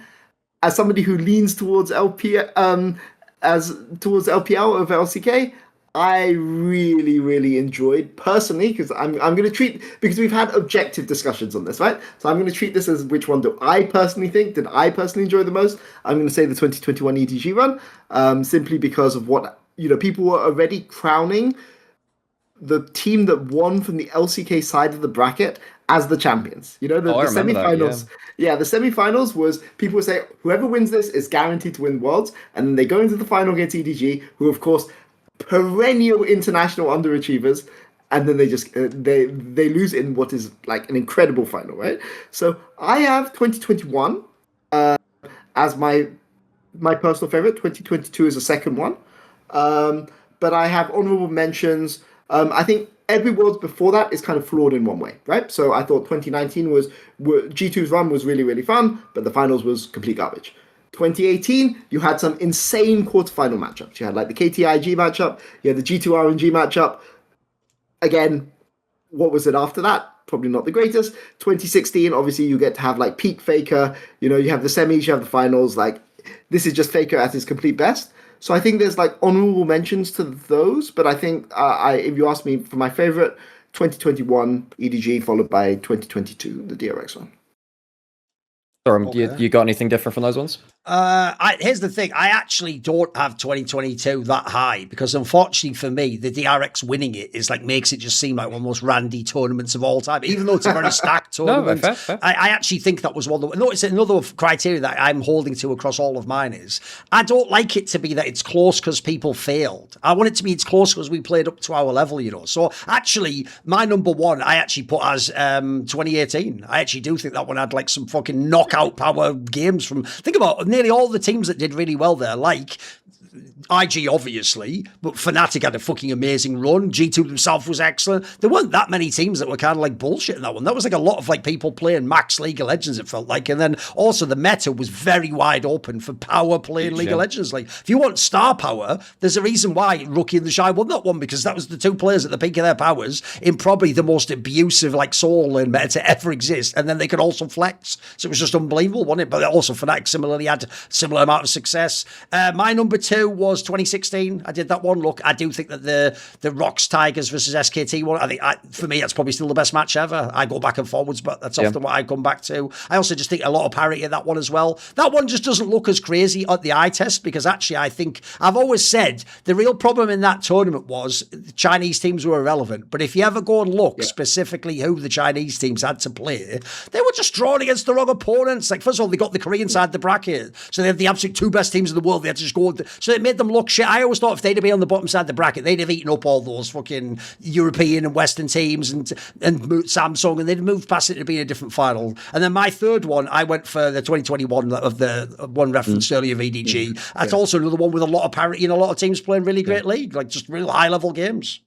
One of the things I find really interesting about 2016 is, as a whole, I hated how slow the meta was in 2016, because it felt like everything, like if you watch SKT's games at 2016 and just those games, fucking incredible tournament. They are so good and they're wonderful to watch in that meta. If you watch Samsung games at that tournament, they grind it out. It's just slow every game and it's not very interesting. And you can say that about a bunch of other teams. If you just watch Rox and SKT at that tournament, fantastic. I'd actually agree with you because I think that meta played by the two best teams in the world, fantastic. My issue was I feel like so many other teams just threw in the towel and just played it slow for like 40-minute team fights and just played really, really slow, or they weren't good enough to play that meta. So in a certain, I don't think I could pick it overall, even though it has the best series of all time, because the rest of that tournament, a lot of the group stage matches, basically the games which weren't SKT Rocks, I just couldn't get engaged with them as much. But it is a really interesting tournament if you watch the very best teams in the world. In the same way, I'm like, I really enjoyed 2015 Worlds. 2015 Worlds was really interesting, even though it was a blowout, because you had like 3-0s all the time from the Korean teams. But if you watch how good those Korean teams were, just watching peak Ku, peak SKT, watching how damn good Faker was at that Worlds, like the Faker you hear these legends about, for me, that's like 2015 summer into Worlds. That's one of those periods of times which you are obligated to watch at that point. I really enjoyed watching that, even because it was a lot more active, it felt, in that meta. Great meta for the top lane carries, even though it had all of these issues, which we talked about earlier in terms of, oh yeah, the meta just flipped before the tournament. Completely fucks it up from the Chinese team's point of view. Like, it completely screws them over. But it does mean that, European teams get through to semis. We got this crazy EDG, like, losing to Fnatic, even though they'd won MSI. But watching, like, the very best teams, like, just strut their stuff in lane was so cool. But I push back on 2015 because I think some of these worlds are marred by different things. But 2015, for people that don't know, had the Gragas bug that meant that Gragas was disabled between the quarterfinals and the semifinals. And let me put it this way: the the Fnatic, I think it was Amazing, and who was OG's? No. Amazing was on OG, and then it was Rainover for Fnatic. Rainover, yeah, okay. Both of them massive Gragas players. Like, it basically meant that they were down a ban going into those semifinals, and to me that marred the tournament a lot because I felt we were watching two different tournaments. Because I would have loved to see Fnatic versus Ku with Gragas in the meta, which I think that we were kind of cheated on in 2015. And I think the only other one I'd chuck in there, well, the problem is so many of them, a lot of my thoughts on finals, and I know this goes against 2015, is that I don't want finals to be shit at Worlds. I just don't want it to be shit. I think the rest of 2019 was really pretty fun, though. Group stages are great, had some great near upsets. I think that the semifinals were excellent, right? I mean, the IG FPX and then G2 SKT legendary series. Even though people focused on the G2 side of the bracket, I mean, the IG FPX series was fantastic on the other side of it too. Problem was the finals was just so bad. It was just such a cakewalk, and it does drop it down a bit. So I don't think I could, in good faith, call 2019 the best. But at least the rest of the tournament, perhaps a future question we could do is basically, if you could Frankenstein together the best international tournament, play-ins, group stage, quarter semi-finals, how would you rank each one? Well, how would you build your perfect tournament in terms of the best stages of all time? But sadly, the finals was so bad for 2019. Sure. It just gets dropped into the gutter, sadly. Yeah, I mean, just having this conversation, think about it. I think I would probably put 2018 over 2022. So 2021, I'm just putting my EGG run there untouched, right? 2018, now that I think about it going back, there were a lot of people who's like their career was defined by their performance at that tournament at 20. We're not just talking about Rookie in the Shy, like Perks had like the defining game of Perks' tournament isn't on any of his 2019 G2 games. It's just 2018 Game 5 LeBlanc performance into RNG to deny them the golden vote, right? Oh yeah, that's his crown jewel, yeah, for sure. Yeah, and like there were, from C9 members and things like this, like it's just a tournament. The career was really bad. Mate, I could run it down. Like the Shine Rookie, yeah, we do that one. Perks, absolutely. Yeah. You could keep going. People like Reckless had an unbelievable tournament of this one. Yeah. Whippo, you could argue, got his whole fucking career off that, otherwise he might be back on the bench. Licorice from Cloud9 probably got extra years to play at the top. You keep going, mate. They can do a whole bunch of teams for that one. Yeah, it's nuts. Yeah. So I put 2018 over 2022 because the reason why I didn't put 2019 in is because, again, it's one of my criteria I've been consistent with. There was a lot of teams fucked up that tournament, though. Like, that was the problem. Like for example, that if people don't know, G2 players will tell you this outright. Look, it sucks once they got to the final and lost. But they didn't think they were being down 1 or T1. They thought they were going to lose those matches. So both those teams, sadly, I do think underperformed in those games. Then on the other side of the bracket, like that was the one where Griffin went and then had that stupid thing where fucking Chovy played the tanks and Sword played the carries, which is like, What? Because they didn't have the courts, if you remember. That was that bizarre one already. Yeah. Then you had the whole thing where I said IG sort of fucked it up against FPX. So and FPX had lost to fucking Splice and J Team in the bloody group stage. So unfortunately, that was so scuffed, wasn't it? So that's not what, like, if I look at that tournament, like, who played well, mate? That was like the fucking, we're all in the mud, just wrestling at this point in time. Yeah, so I like how we've had different criteria, because for myself, like, I do like a good level of play, but I perhaps value that a little less from some of the drama in it. Peter's obviously got a lot of narrative in it too, and obviously you're talking about, like, actually want the contenders to actually show up, which is a real thing. I mean, remember, like, was it Worlds 21 where FPX just bombed out of group stage, sadly for them?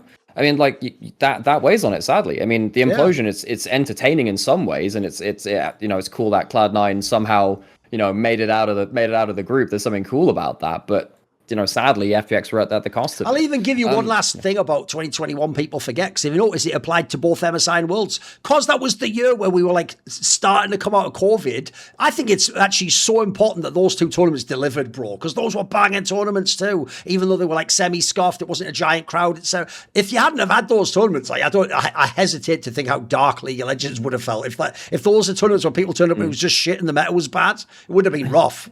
Yeah. And I think there is actually I think there should be a shout out to Worlds 2024 as well, despite it being a Swiss era one, right? And the Swiss stage being a bit weird, because, like, the 5 games. I personally thought that divvying up Swiss and non-Swiss was a little bit decorative for Worlds in particular, because the playoffs is the same. But if you want to talk about Swiss on the other side of it, if you had some that you didn't include, go for it. Yeah, so I had 2025 as the Swiss, because I did. So why do I have 2025? I love Fearless because I feel that it doesn't wreck the meta. And there were 2 storylines that I love from the 2025 Worlds, which is AL being unable to beat T1. Like, this is Tabe's crowning achievement, I think. Was this AL was the first 4 games and then not the 5th game of the draft, Peter? Well, they were so far ahead in the final game. They were so far ahead. Then Ona goes and steals the soul. There's no way Ona should have been able to steal that soul. And then they do some ridiculous, like, that should have been Tabe's. Mate, like, all I do is just burned on my eyelids is, like, Syndra ulting a Mel with W and killing himself with his own ultimate, like Jinx doing the same with the W. So while, like, it's really cool for the hype moments and aura farming, I just look at Hope and Shanks and I'm just like, it ain't it, buddy. But I mean, for me, the fact that Tabe got for me, this is like the story of Tabe's career, like, it's just losing to SKT and T1. And I think this guy is, like, an incredible coach. I think he did so well with AL, and that series between T1 and AL stays in my mind, but it's also the KT versus Gen G series. The one where KT, like, Gen G was supposed to be this completely unstoppable force, and they go to Worlds and they get destroyed by KT, right? And then KT go to the finals, they're completely outclassed, they somehow make it to 5 games, and that could have been like so to me, 2025 is interesting because it has narrative, but it's the narrative of people failing to meet their potential, like, it's AL not getting there. It's Gen G not getting there because they lose to KT. It's KT not being able to win their finals, because everyone thought that if Gen G beat KT, Gen G would just win Worlds, right? Because they were beating T1 like every single time, right? So to me, 2025 is interesting because it's Fearless and because you have all these narratives. They just end up in a bad sense. But for me, I don't like Fearless. I think CFO getting drawn against KT and the CFO very interesting story getting cut short was shit. I thought Gen G being drawn against H-Lee that early into the bracket felt awful. With Viper playing so well, with Peanut like having his last dance as well. I think that a different quarterfinals draw for Gen G H-Lee would have been more fun. The fact that Top Esports somehow got to semis despite being by far worse than anyone's legend at Worlds and like completely embarrassing themselves versus T1 in semifinals, like, that was a black mark against it. And I thought the level of gameplay in finals itself was lower than other years. Yes. I mean, it was fantastic for it being a telecom war and it for being 5 games as well. There were good things there, but I thought the level of gameplay was very shaky. I think it was very nervous, and sadly, I think the game 5 in that series from T1 KT was like ended by 10 minutes because of early game deficits and how poorly Perfect was playing in top lane. I thought Perfect had a shot. He had a great game 1 and 2. And then the games 3, 4, and 5 from memory, again, you might have to quote me if I'm wrong with that, but particularly games 4 and 5 from Perfect were game losing, basically. The overshoves with no cover in game 5 were very bad from that. So I look at some of the draws through that bracket, and I think it hurts it. Also, it was an Atacon year. I thought Atacon was fucking awful. I hated the fact that everyone just randomly into their Atacon. Like, what the hell? It just came in for 1 year. Like, like completely just whiffed the meta and then just said peace I'm out and it's been gone. For all you can like Fearless, Atakan, dude, Atakan. No, I'm just remembering that AL lost that fight, and oh my god, I'm getting like trauma. Yes, Atakan was fucking awful. I can't put anything from 25 there. They lost the Atakan fight. They got the soul stolen, and then they. Oh my god! Atakan, it's a stupid ass objective, and LPL was awful at it, so I have trauma from that too. By the way, I still like AL story. In the same way as I actually said that thing earlier about the reason why it added like sort of side but intangible benefit of letting players seed is then people don't complain about seeding. I even predicted this would happen when Fearless came along. In the era of Fearless, people won't ever do this thing in next years of like, well, that year's better because now you just shift the blame to the coach. It's his fault for drafting the wrong thing. No one will even remember the meta because different teams play different shit. Because here's why I didn't pick 2025. Because there are two series, you both just nailed them, that live rent-free in my head. If there's any time when T1 just can't keep getting away with it, it's the AL and the KT series. Let me remind you what happened in both Game 5s. So here's how Game 5 goes in the Anyone's Legend series. Remember, both these teams look like they're going to beat T1 in this series, by the way. Yeah. Right? Anyone's Legend in Game 5 decides to go, okay, Tarzan, you're on Sejuani, our best player. We're going to put the game on the back of Hope on Jinx.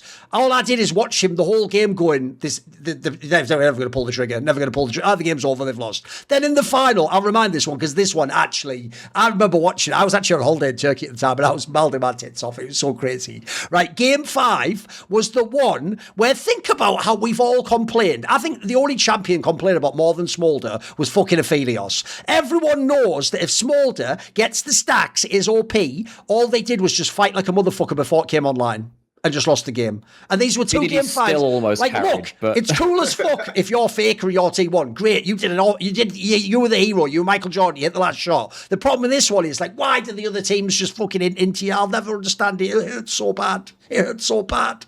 I mean, the tragedy of that is BDD wins that. He's in the okay, maybe not the GOAT of mid lane, but he's in the second place mid lane conversation. Think about this, right? Bearing in mind when Zika won his, no one gave him his credit because he was like a nobody and he did it on two champion. I actually think you're not exaggerating, Peter. If BDD won that Worlds after beating Genji Chovy back to back with Faker T1, with a roster that probably was like touch and go to even make Worlds originally, I think he immediately enters for some people actually GOAT conversations, bro, because people would be like, isn't that like the best min-max year for an individual player ever? Like as a carrying people that have no business winning Worlds, almost a Worlds. That's nuts, isn't it?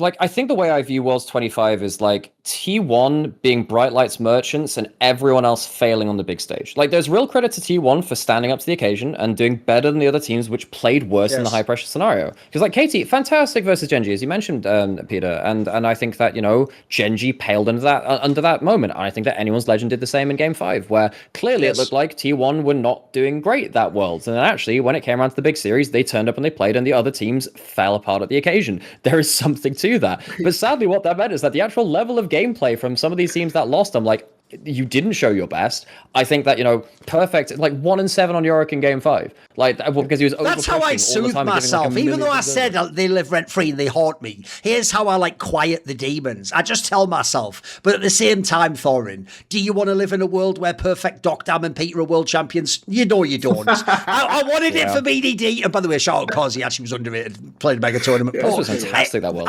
You know what? At the end of the day, I can't right the wrong of BDD not having the worlds by giving those three bombs worlds. You don't get, like, you know what? We discussed this earlier. Actually, I'll tell you the one that's going to be underrated is, I think in history, here's a hot take for you. If we go 5 years from now, well, all of a sudden, the DRX one doesn't even look that bad because some of those were either great names like Deft and Beryl, or they were like fucking people actually that like King and even was decent years later. And actually, second, I was going to be Hall of Famer. KT's one is the one where if they'd have won 5 years from now, it's like, how did half those people win? Like, that was some miracle fucking sold your soul to be in the final shit, mate. Like, that was wild.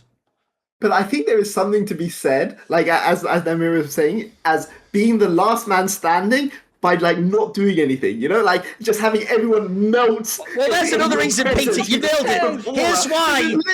Here's why 2025 is not allowed to be at the top of this list. T1 won, I'll say it again, while piloting Thorin off a fucking ledge as he was just like trying his hardest, like, I'm going to jump off. I'm going to jump. And they're like, no, Thorin, come back. It's still okay. You've only hit it 7.5 times. It's not until you hit the 9 in power spike. Bro, they won worlds doing that. That's so crazy. It's so great because I don't even think, like you said, I don't even think they did anything that special. But to me, that says something that you don't even need to play well. You just win by sheer aura. That was the one where the line would be, it's Faker's world and we just live in it, mate.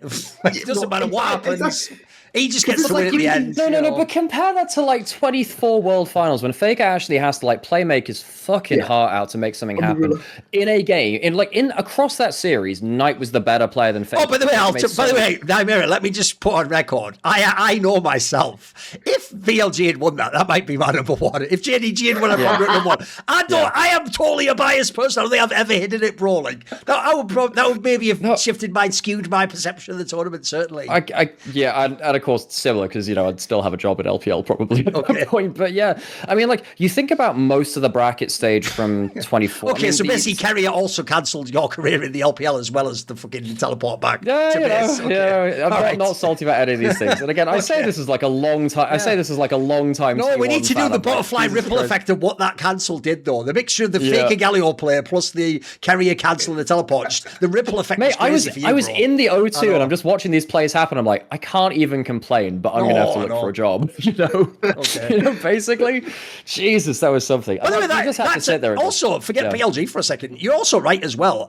If BLG, I've always thought this, if BLG, because people forget this, because they're all Chinese, I've always thought, we'll never get to know this, because RNG was the only other team that could have done this. What would it have done to League of Legends viewership and perception of regions if an all-Chinese team had won Worlds in dominant fashion? I think that could have, we'll never know now, but that could have been the game changer, right? Well, I mean, even earlier on in the bracket, what if FlyQuest had won versus Gen G in the quarterfinals? Fucking great series. That was an awesome quarterfinal series.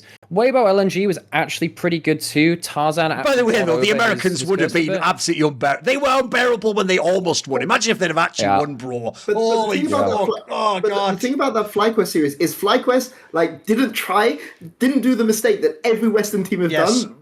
Which is try to play them at their own game. They literally had just cheese after cheese after Peter, cheese. they did what I've always respected about GAM. They just said, you know what, we can't even win playing normally, so let's just play some bullshit. But you tell you what, it was entertaining though, wasn't it? It was fucking fire. And like the HLE BLG series, utter legendary with like Knight just going Super Saiyan and like Zeka just having to sit there and just watch Knight like do ungodly stuff on like Galio or Silas to him in that series. I mean, and also like Bin in that quarterfinals, utterly insane versus Doran 2, which is also very funny given the context of what's happening in the current MSI and them shit talk each other. We'll see how that also, works I'll add in a joke for you, rare joke for the episode. This is the only time I've ever not referenced the fact that someone key failed, because the joke is if I was to eliminate worlds in which top esports failed, how many worlds are left? Yeah, because that's still one of the sickest. It doesn't matter. I like the way Gen G and TS. Doesn't matter what they do in the year. If they turn up to Worlds, they're just fucking like, right, that's it. It's over. Yeah, we are genuinely in a believe it when we see it era. No, at it's that point. not. It just doesn't happen until that happens. Like Germany are losing on penalties. It just doesn't happen, right? It's my hope. Very good. Yeah. It's my hope for this year, though, because Gen G haven't been that good domestically. That the expectations are going to be so low on them going to this world. This is the year. No, what's sad is I do the same thing, Peter. I even do that thing where it's like, I'll give you the joke. It's like, I think they did this in like Monty Python, whatever. It's the joke of like, if you say you're not Jesus, well then he must be Jesus because he's so humble he'd say he wasn't. So I have the same logic, Peter. Because Gen G's completely fucked up first time, they're not even at MSI. Obviously, this is the worlds where there's nothing to lose and they just are awesome. And then simultaneously, because now nobody believes in top esports, like KT Rolster, that's the power spike. Now they'll actually be good. Now they'll make a run at MSI, be third, and then at Worlds they'll be in the finals. Yeah. God. And then Jackulov will lift the World's trophy and say, Thorin, I love you and I'm actually your dad. And I'll go, what? The Thousand a Dream the whole time? The whole of League of Legends was just an inception level. Yeah. I should have known. I should have fucking known. Yeah. I didn't win because of Rookie. They won because Rookie and the Shy. They won because of me, right? Yeah. That's what he gets to say. Oh, Jesus. But Yeah, then again, I the thought- problem then is that means I didn't believe hard enough in all those regionals. But then again, in a way, actually, you know what? That still actually falls into the narrative, Peter, because in lots of the regionals, I looked past it like they did and thought, well, they're going to make it easily, aren't they? What's the chances this guy fucks up? And then they just lost them all, didn't they? So. Yeah. By the way, the last topic we had, though, ties into the discussion we've had, so let's do it. So the last topic was a fan topic. If you want to submit a fan topic, subscribe to Last Nation Discord. There's a channel there, Shut Up and Scale. The fan topic is from Nadnerb, and it ties into the discussion, because it says, notice there was a year, guys, that was never referenced. It says, who would have won MSI 2020 if it hadn't have been cancelled? Because obviously, famously, I believe the COVID cancellation things happened, because I actually was running a tournament, around like March, April, and obviously that was like right before MSI, so famously there was no MSI that year. There was still the Worlds, but even that one, if you remember, was a very more limited one where they were sort of in that weird stage that almost looked like they were in like fucking Black Mirror in a hypothetical conceptual realm of all white or something. And there was like a small crowd, but it was like a scoffed up. So MSI famously obviously didn't happen. So for this one, we're just purely theory crafting. Who would have won it? So I'll frame this before we start. Okay, so first thing, PSG Talon were the champion. I think the champions of LMS, but LMS was particularly weak that year. GAM were the best team in VCS, but through their finals against Team Flash, and Flash would have. I think we could put actually, I speak to a lot of VCS analysts who say that Flash were the best Vietnamese team ever. So they would disagree with you. They would disagree. Okay. Well, okay, but we don't think they could have won this tournament, right? Maybe let's talk about Flash later, okay? If because I think they match up really badly. So who are the contenders? We'll talk about the 4 major region teams. Maybe we'll talk about Team Flash, depending on what you want to do for this Nymaera. Okay, so you have C9, completely dominant, one of the most dominant performances that you'll ever see domestically in NA. Licorice, Blabber, this is Niski, Sven, and Vulcan. Okay, G2. This is the 2019 G2, except that Perks has told Grabs that he wants to play mid lane this split, and Captain's going AD carry. So that's obviously Wonder, Yankos, Perks in mid lane, Caps, Mickey X. Okay, you have T1, which is Canna, Cuz, Faker, Teddy, Effort, and then you have JDG, which is Zoom, Kanavi, Yagao, Loken, Luma. I think are the teams who would have gone from the major regions. Okay, so that's a family, and okay, I don't think that there were any major minor region teams. I think Brazil was pretty strong that year, but obviously they weren't going to do it like within the minor region thing. But I do think, yeah, and my read on PSG were not whether they were particularly bad this year, and they had a mid laner called Candy who had been really poor in like LCK, but had like dominated was really, really good in the region. I think was 2020 PSG talent. But anyway, in any case, so that's the context. Okay, would you like to go first, Nymaera? They did have River, who was really good. Okay, so River was really good. Yeah, the thing which was really interesting about this topic is we had a online replacement cup, which gives us probably the closest thing we'd know to this, which was effectively LPL versus LCK in an online tournament where you had 4 teams from each region. So you had JDG, Top Esports, FPX, IG, and then you had T1, Genji, DRX, and then Damwon. And the winner of this event was Top Esports, but Top Esports wouldn't have qualified to this version of MSI because they lost 3-2 in those finals. That was one of the times where like I again things get a bit blurry between all of the JDG Top Esports finals, but like Knight underperformed versus Yagao. No, I can tell you exactly what happened. Yagao was god tier on LeBlanc. Knight was like still a young, headstrong rookie that believed that he could destroy anybody. He gave Yagao LeBlanc twice. They won 2 games on LeBlanc in this series, right? Then in game 5, he didn't play LeBlanc, but Knights, I can't remember who exactly was on his team, but through one fight, and Yagao was on Castin, and they had Castin on, and they just outscaled in this entire game. So basically, this series, I would argue JDG shouldn't even have been in this series if they just banned the fucking LeBlanc, right? But he was like, I blame Knight. I like don't know Knight personally, but knowing Knight, like from seeing how he plays on the Rift, like this is clearly an ego thing because he did not respect Yagao, and he got fucked in the series as a result of this, right? Like, so that's why JDG at this event and not. Well, the fun thing for me is that actually, when I view the teams which would go and all the other top teams at that point, I think actually it's way more about jungle than it is about mid in a lot of ways. Although there are some great mid laners. If you think about T1, this was like a Graves meta, and from memory they were playing around like Cuz being just like Uber Graves damage carry. It wasn't necessarily a very, because this is a point where Faker is in kind of his down period of his career. It's like they 3-0 Genji in finals, but when they were playing from memory, and again, it's a little bit fuzzy on this. I watched some of the highlights, but from memory, this was a team where Faker wasn't bad. He was fine, but really it was more jungle centric, and Faker wasn't taking over in the way that he was in like 2017 prior, and then of course like when he kind of came online a little bit more 22, he had a bit of a revival, right? So a lot of this was about him, was the jungle really. And this was also a time pre-Carrier, so they had Effort, and Effort was a player who was pretty easy to break if you did unorthodox things on the Rift. This was a point where you had teams like G2 2019, who did just throw you macro curveballs, because this was also before the era of Dragon Soul being really, really strong. So you could drop dragons. It was much more about Baron pushing and how you would counter 1-3-1s, how you'd play intricate macro. And that meant that teams with like caps and perks on them were really strong at that point. And teams like T1 would sometimes get a little bit tripped up, I think, particularly in support role, because Effort and Mata was also playing around that point too. Obviously, he wasn't in that split, but Effort could sometimes get a little bit upset. And while Teddy was a really good carry, and if you got to team fights, he'd just do incredible stuff. Teddy was one of the greatest AD carries in the LCK of that era. There were definitely some like, they hadn't evolved into them early game skirmishing version of T1. That really took RNG beating them at MSI 22 for them to evolve into. I actually think that you can attribute a lot of the way that T1 play, even here and now in today's like modern era, to actually what they learned from Xiaohu back in 2022 and his version of RNG. I think that started the domino chain effect. Obviously, they developed it themselves, but that's where they learned it from.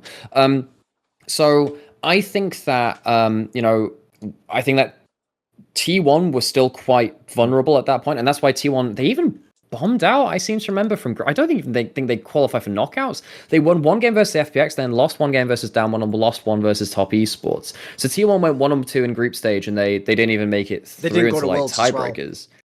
And they didn't go to Worlds that year. So I think T1 probably wouldn't win MSI in 2020, despite the fact that they beat Gen G through in finals. So I would say they wouldn't qualify.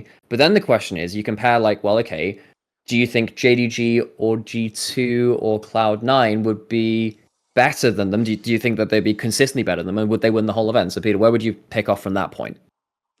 Thorin, do you want to go first before I because I've got a spicy take for this. Are we just doing the Western side first on this one?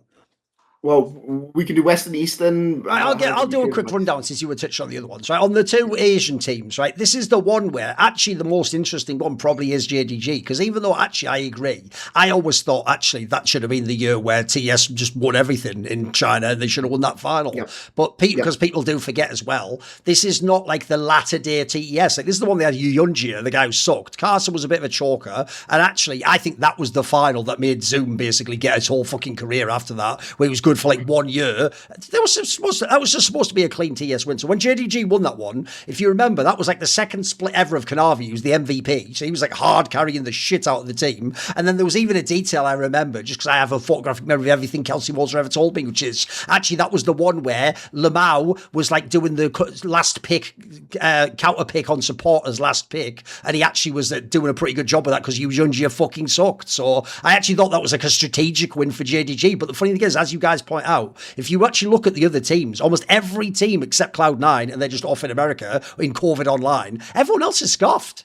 Like, as you say, T1, actually, that's the one where the rest of the year goes dog shit after that. Like, they were really good in that first split, but that was also actually when Korea was weak, because people don't know, Damwon came online in the summer at that point in time, and so, and people like Griffin had already died away, so you actually just had a weird down moment for the... I totally agree on the Faker one. I always say, you can tell Faker fans, the modern ones that are zealots are just fans from 2022 onwards. It's the ZOFGK, because this Faker was the least interesting one. This was where he was, like, transitioning out of, I'm just the best mid laner, into like I'm the captain shot caller and someone else play, go through the top lane, go through ADC. At this point, he was still trying to be Faker, and it was good enough domestically, but actually at this point in time, think about the strength of the LPL teams and suddenly you have all these mid laners come up that are fucking amazing. So actually T1, I'm with you. I think that could have been fairly scuffed. Also, Gen G was really good in Korea with BDD and Rule. It's just the problem is they had that like Rogue versus G2 thing from what we used to have in LEC, where it's like they just always lost to T1. They couldn't beat T1 in the same way Griffin couldn't. If you just put them against them, they all lost to those teams. So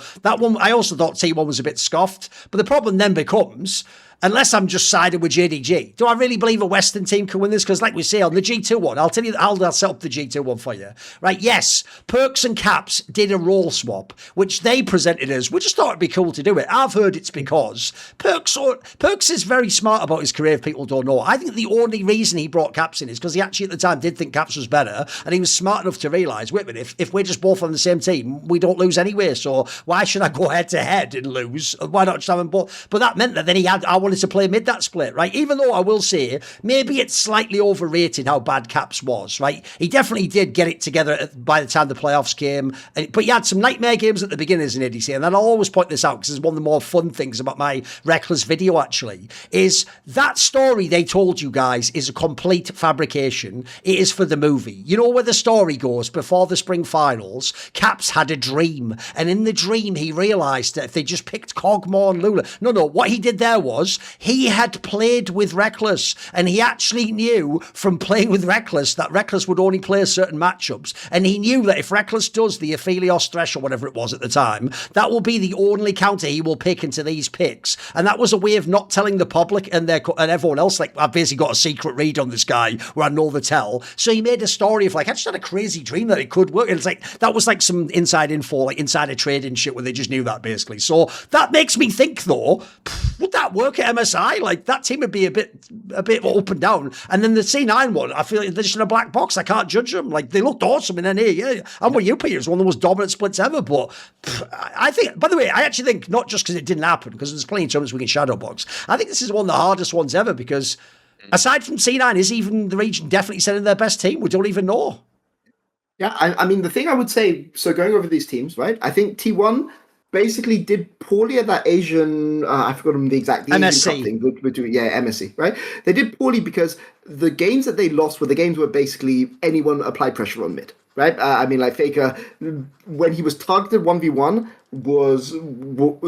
the team kind of fell apart, which I guess shows that he was doing a bit of short calling, but they hadn't found a way to bridge him yet, right? I don't think JDG, I really don't respect this JDG team that went. Kanavi was like a god, but like Zoom didn't really punish people. Like Yagao was insane on his specific champions, LeBlanc and Zoe, but not that good on and I feel he was exploitable, and I don't think their bot lane was that good, right? G2, I scrimmed this G2. And 2019 G2, you could never win a scrim. It was literally impossible to win a scrim. But 2020 G2, this is the splice with, what were we called splice? We were called Mad Lions at the time, okay? Mad Lions with Arome, Shadow, Kazi, Kaiser, and Humanoid. We would like had a massively positive win rate in scrims against this team, right?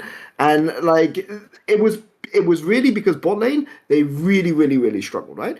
And I think that this G2, if this G2 was Caps Perks, Caps mid, Perks AD carry, yes. I think they breeze this MSI. Yes. I think this is the easiest MSI. Really?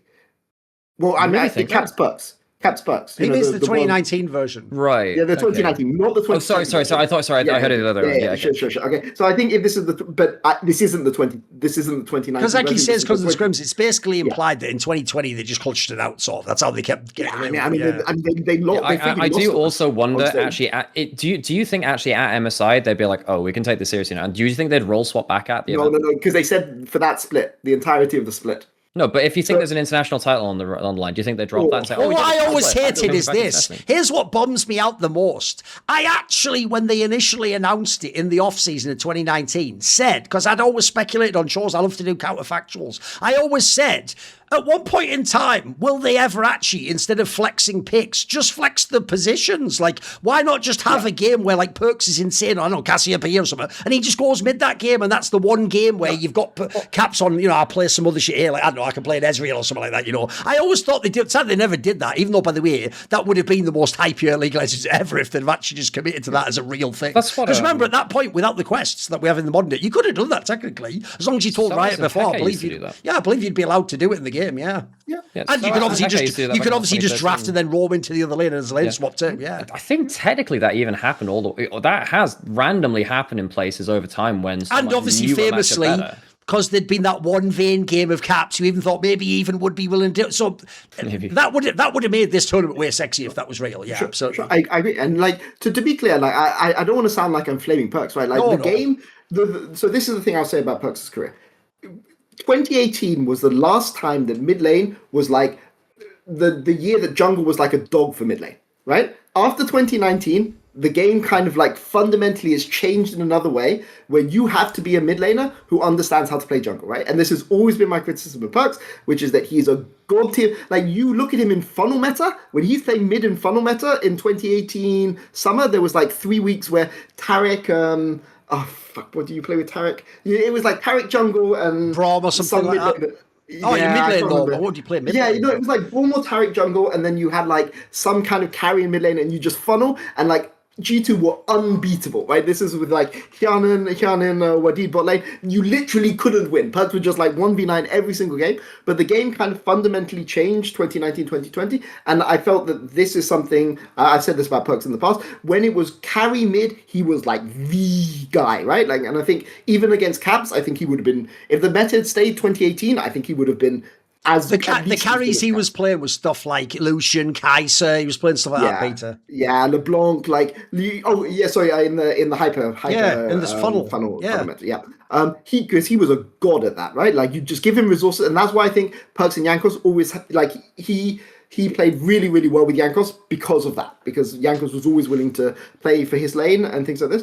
But the problem was that in 2020, that's not how the game was played, right? The game coming into 2020. MSI was about jungle, right? This is why you had Kanavi there, right? Because that JDG team is not winning unless Kanavi is carrying, right? You mentioned like how good Cuz was at the time, right? And this is where I'm going to say something controversial. And I'm not going to say C9 is going to win this tournament, but I'm going to say C9 is going to beat G2 at this tournament because of what the meta was. And the meta was play for your jungle, and you had Niski. This is before Sven had kind of fallen off as an AD carry.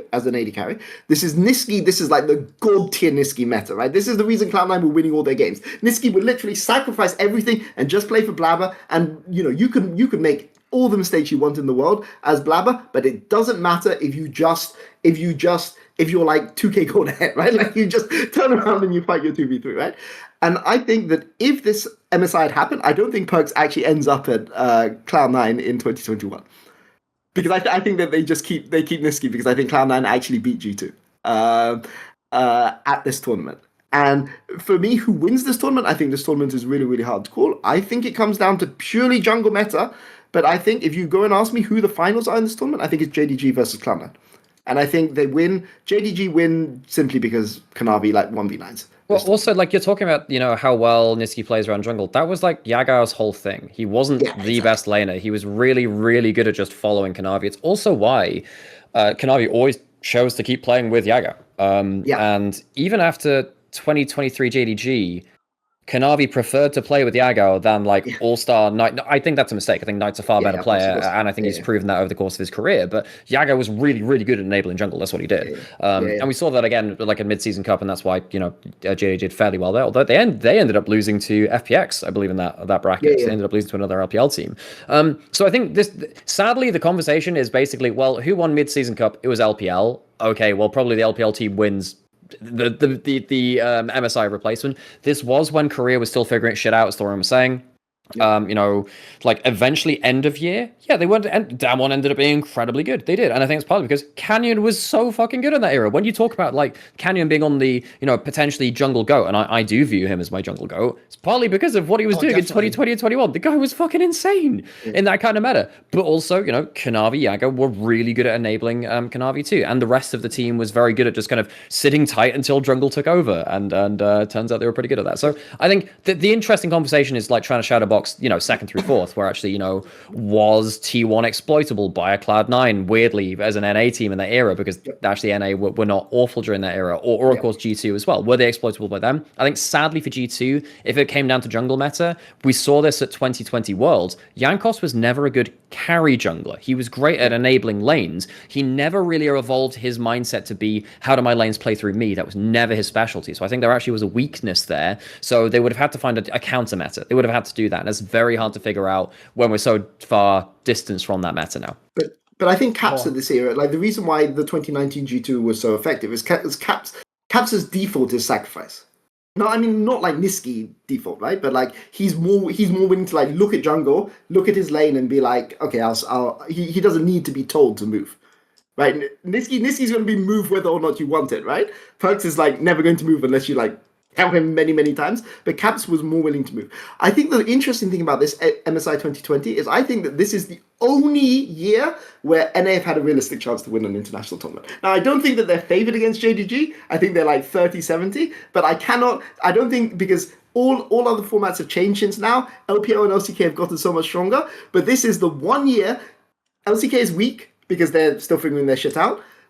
LPL have said like the one team that is least likely to stomp you. You know, like if this is Knight, he just stomps everyone at this MSI, and he's just a hard carry. But this JDG, I think, could be beaten by Western teams. I'm not saying Western teams are favored, but this is, I think, is the only chance that I think NA have had a realistic chance to win an international tournament, and this is why I shadow box it in my mind. Now, of course, if this tournament had happened, maybe they just go and they just get stomped into the floor, and like we never, you know, I never had these delusions. But it always nagged me at the back of my mind.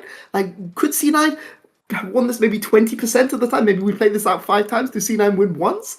I don't know. But I think C9 had a chance because the meta was so good for them, and the way that they wanted to play was viable. And JDG were not a team that could necessarily like hard punish their weaknesses.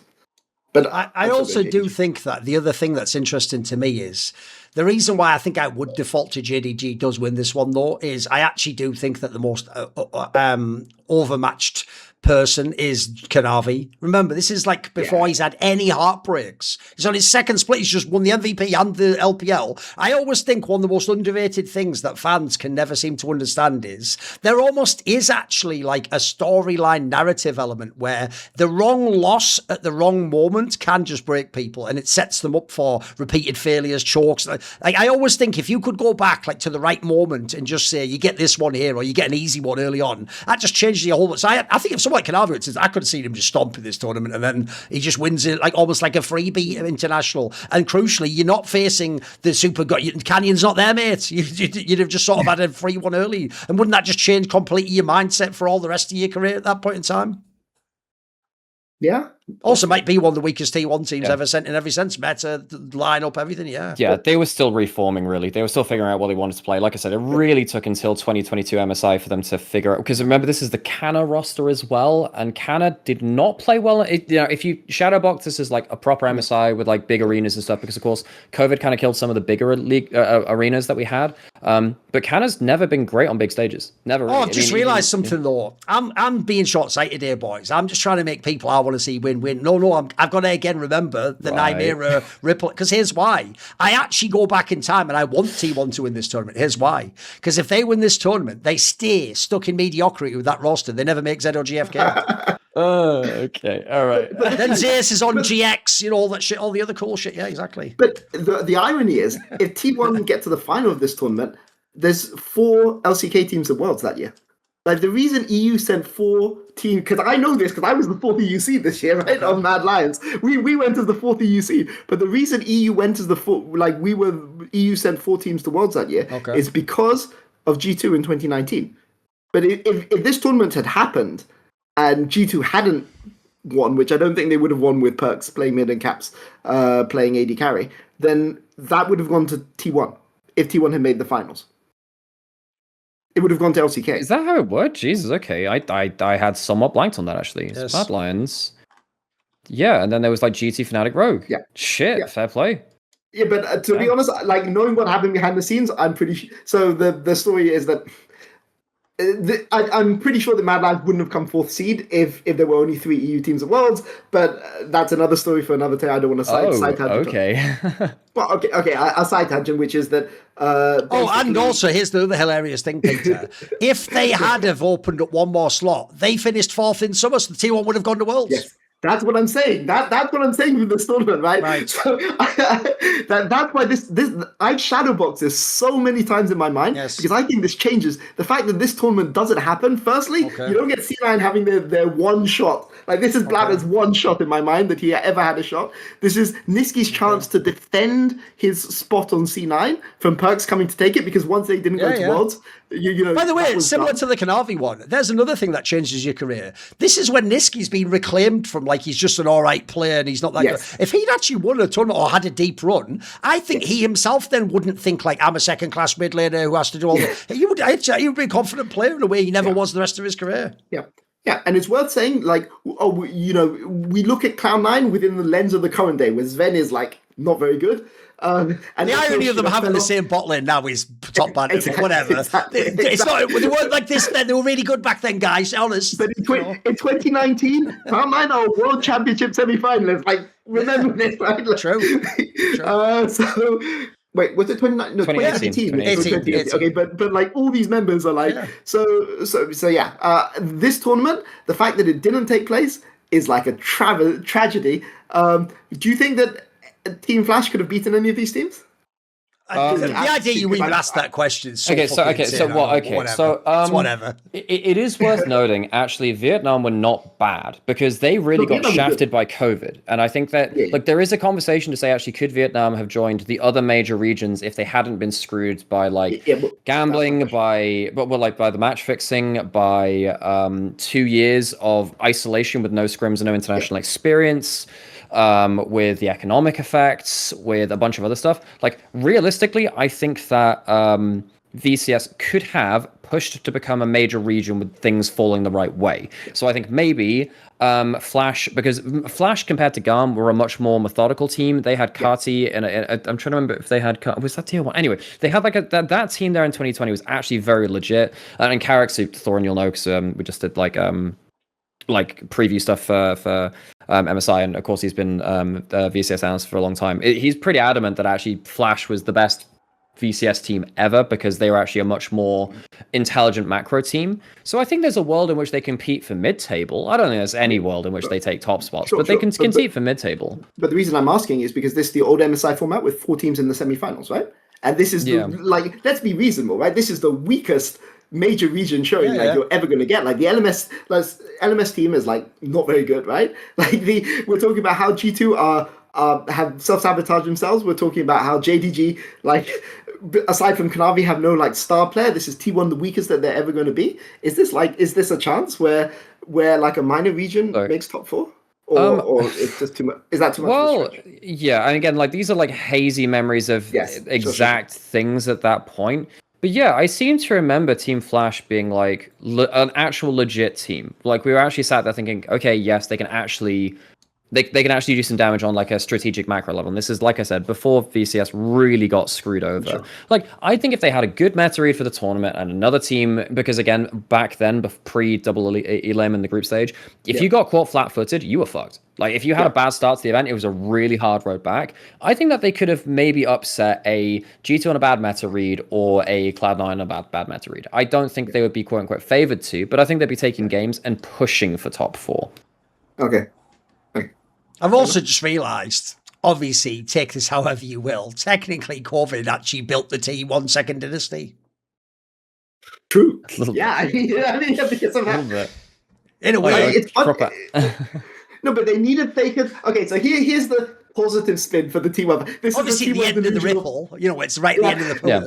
Because Faker had, because we spoke about 2025 Worlds in the previous comment, right? Which is how Faker being on stage literally melts the opposition's mental. They cannot stand into his face, right? 2020 is the one year where they stage was the least important, right? So maybe if 2020 doesn't happen, people are still melting in front of him and they never rebuild that tournament, right? The T1 go to Worlds as the 4th seed, the 3rd seed, they never decide they need to fix anything and they never have the shock to the system, right? So that's the argument that we're talking about.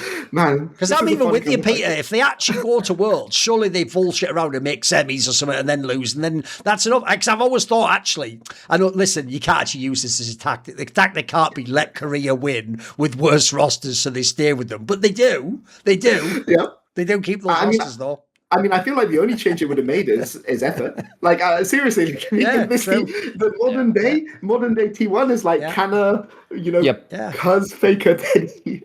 Also, yes, if you are a T1 fan, yes, we're so broken and desperate that we're not even trying to actually have them lose on the years they should lose. We're now trying to go John Connor style, send Kyle Reese back to fuck them up with less rosters and saying to people, just let Cuz win the series for fuck's sake. Yeah, I know, like.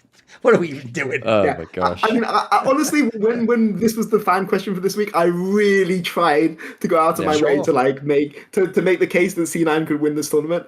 And I kind of like semi-talked myself into it, but also I hope people do understand. I'll just say this as my last comment. We're not, because it never happened, like pretending like it. Also, coincidentally, it is pure coincidence that somehow the one international that was ever actually cancelled would have been the most crazy wide open maybe ever. Where on paper there's no true favourite.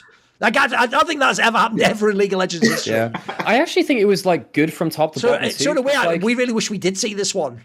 Yeah, no, I mean, and if there were unexpected results, fantastic. I mean, but I also think, UOL weren't bad that event. DFM in spring 2020, that was actually really solid. That was probably Ebby's best form individually of his career. Like, Seros was actually pretty fun at that point too. Like, so I think the top teams are pretty, like we said, maybe Flash can dip into that.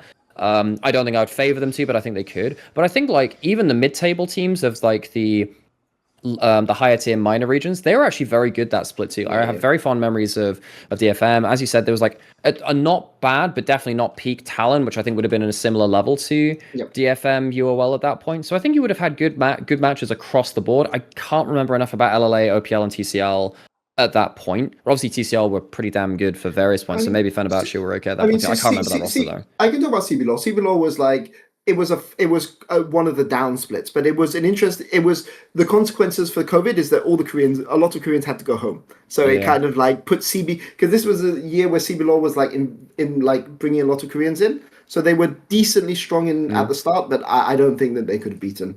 Like Kaboom were the champions, and I don't think Kaboom would have top 6. Yep. LJL Spring 2020 was so weird because COVID hit in the middle of playoffs, and it's the one time I've seen a patch change 3 times. Like from patch, I think it was like 10.9 to 10.12 between one round of playoffs because it was delayed by a whole month. So Sengoku beat DFM in like round 3 in the Juggernaut match, like Seed 1 versus Seed 2. Then 3 patches change and DFM win in finals. Fucking travesty. Like, that was crazy. That was such a weird time to be watching a lot of esports first, because it was the first time where everything went online. Patches were changing all the time. Like, it was before everyone kind of like had this hangover of like everyone's only playing in studios, never playing in arenas as well. Like, if you didn't watch esports before 2020, it was a very different time. People were playing on large stages pretty much every big finals, actually. It was before we kind of were relegated to dinky little studios, really. Yeah.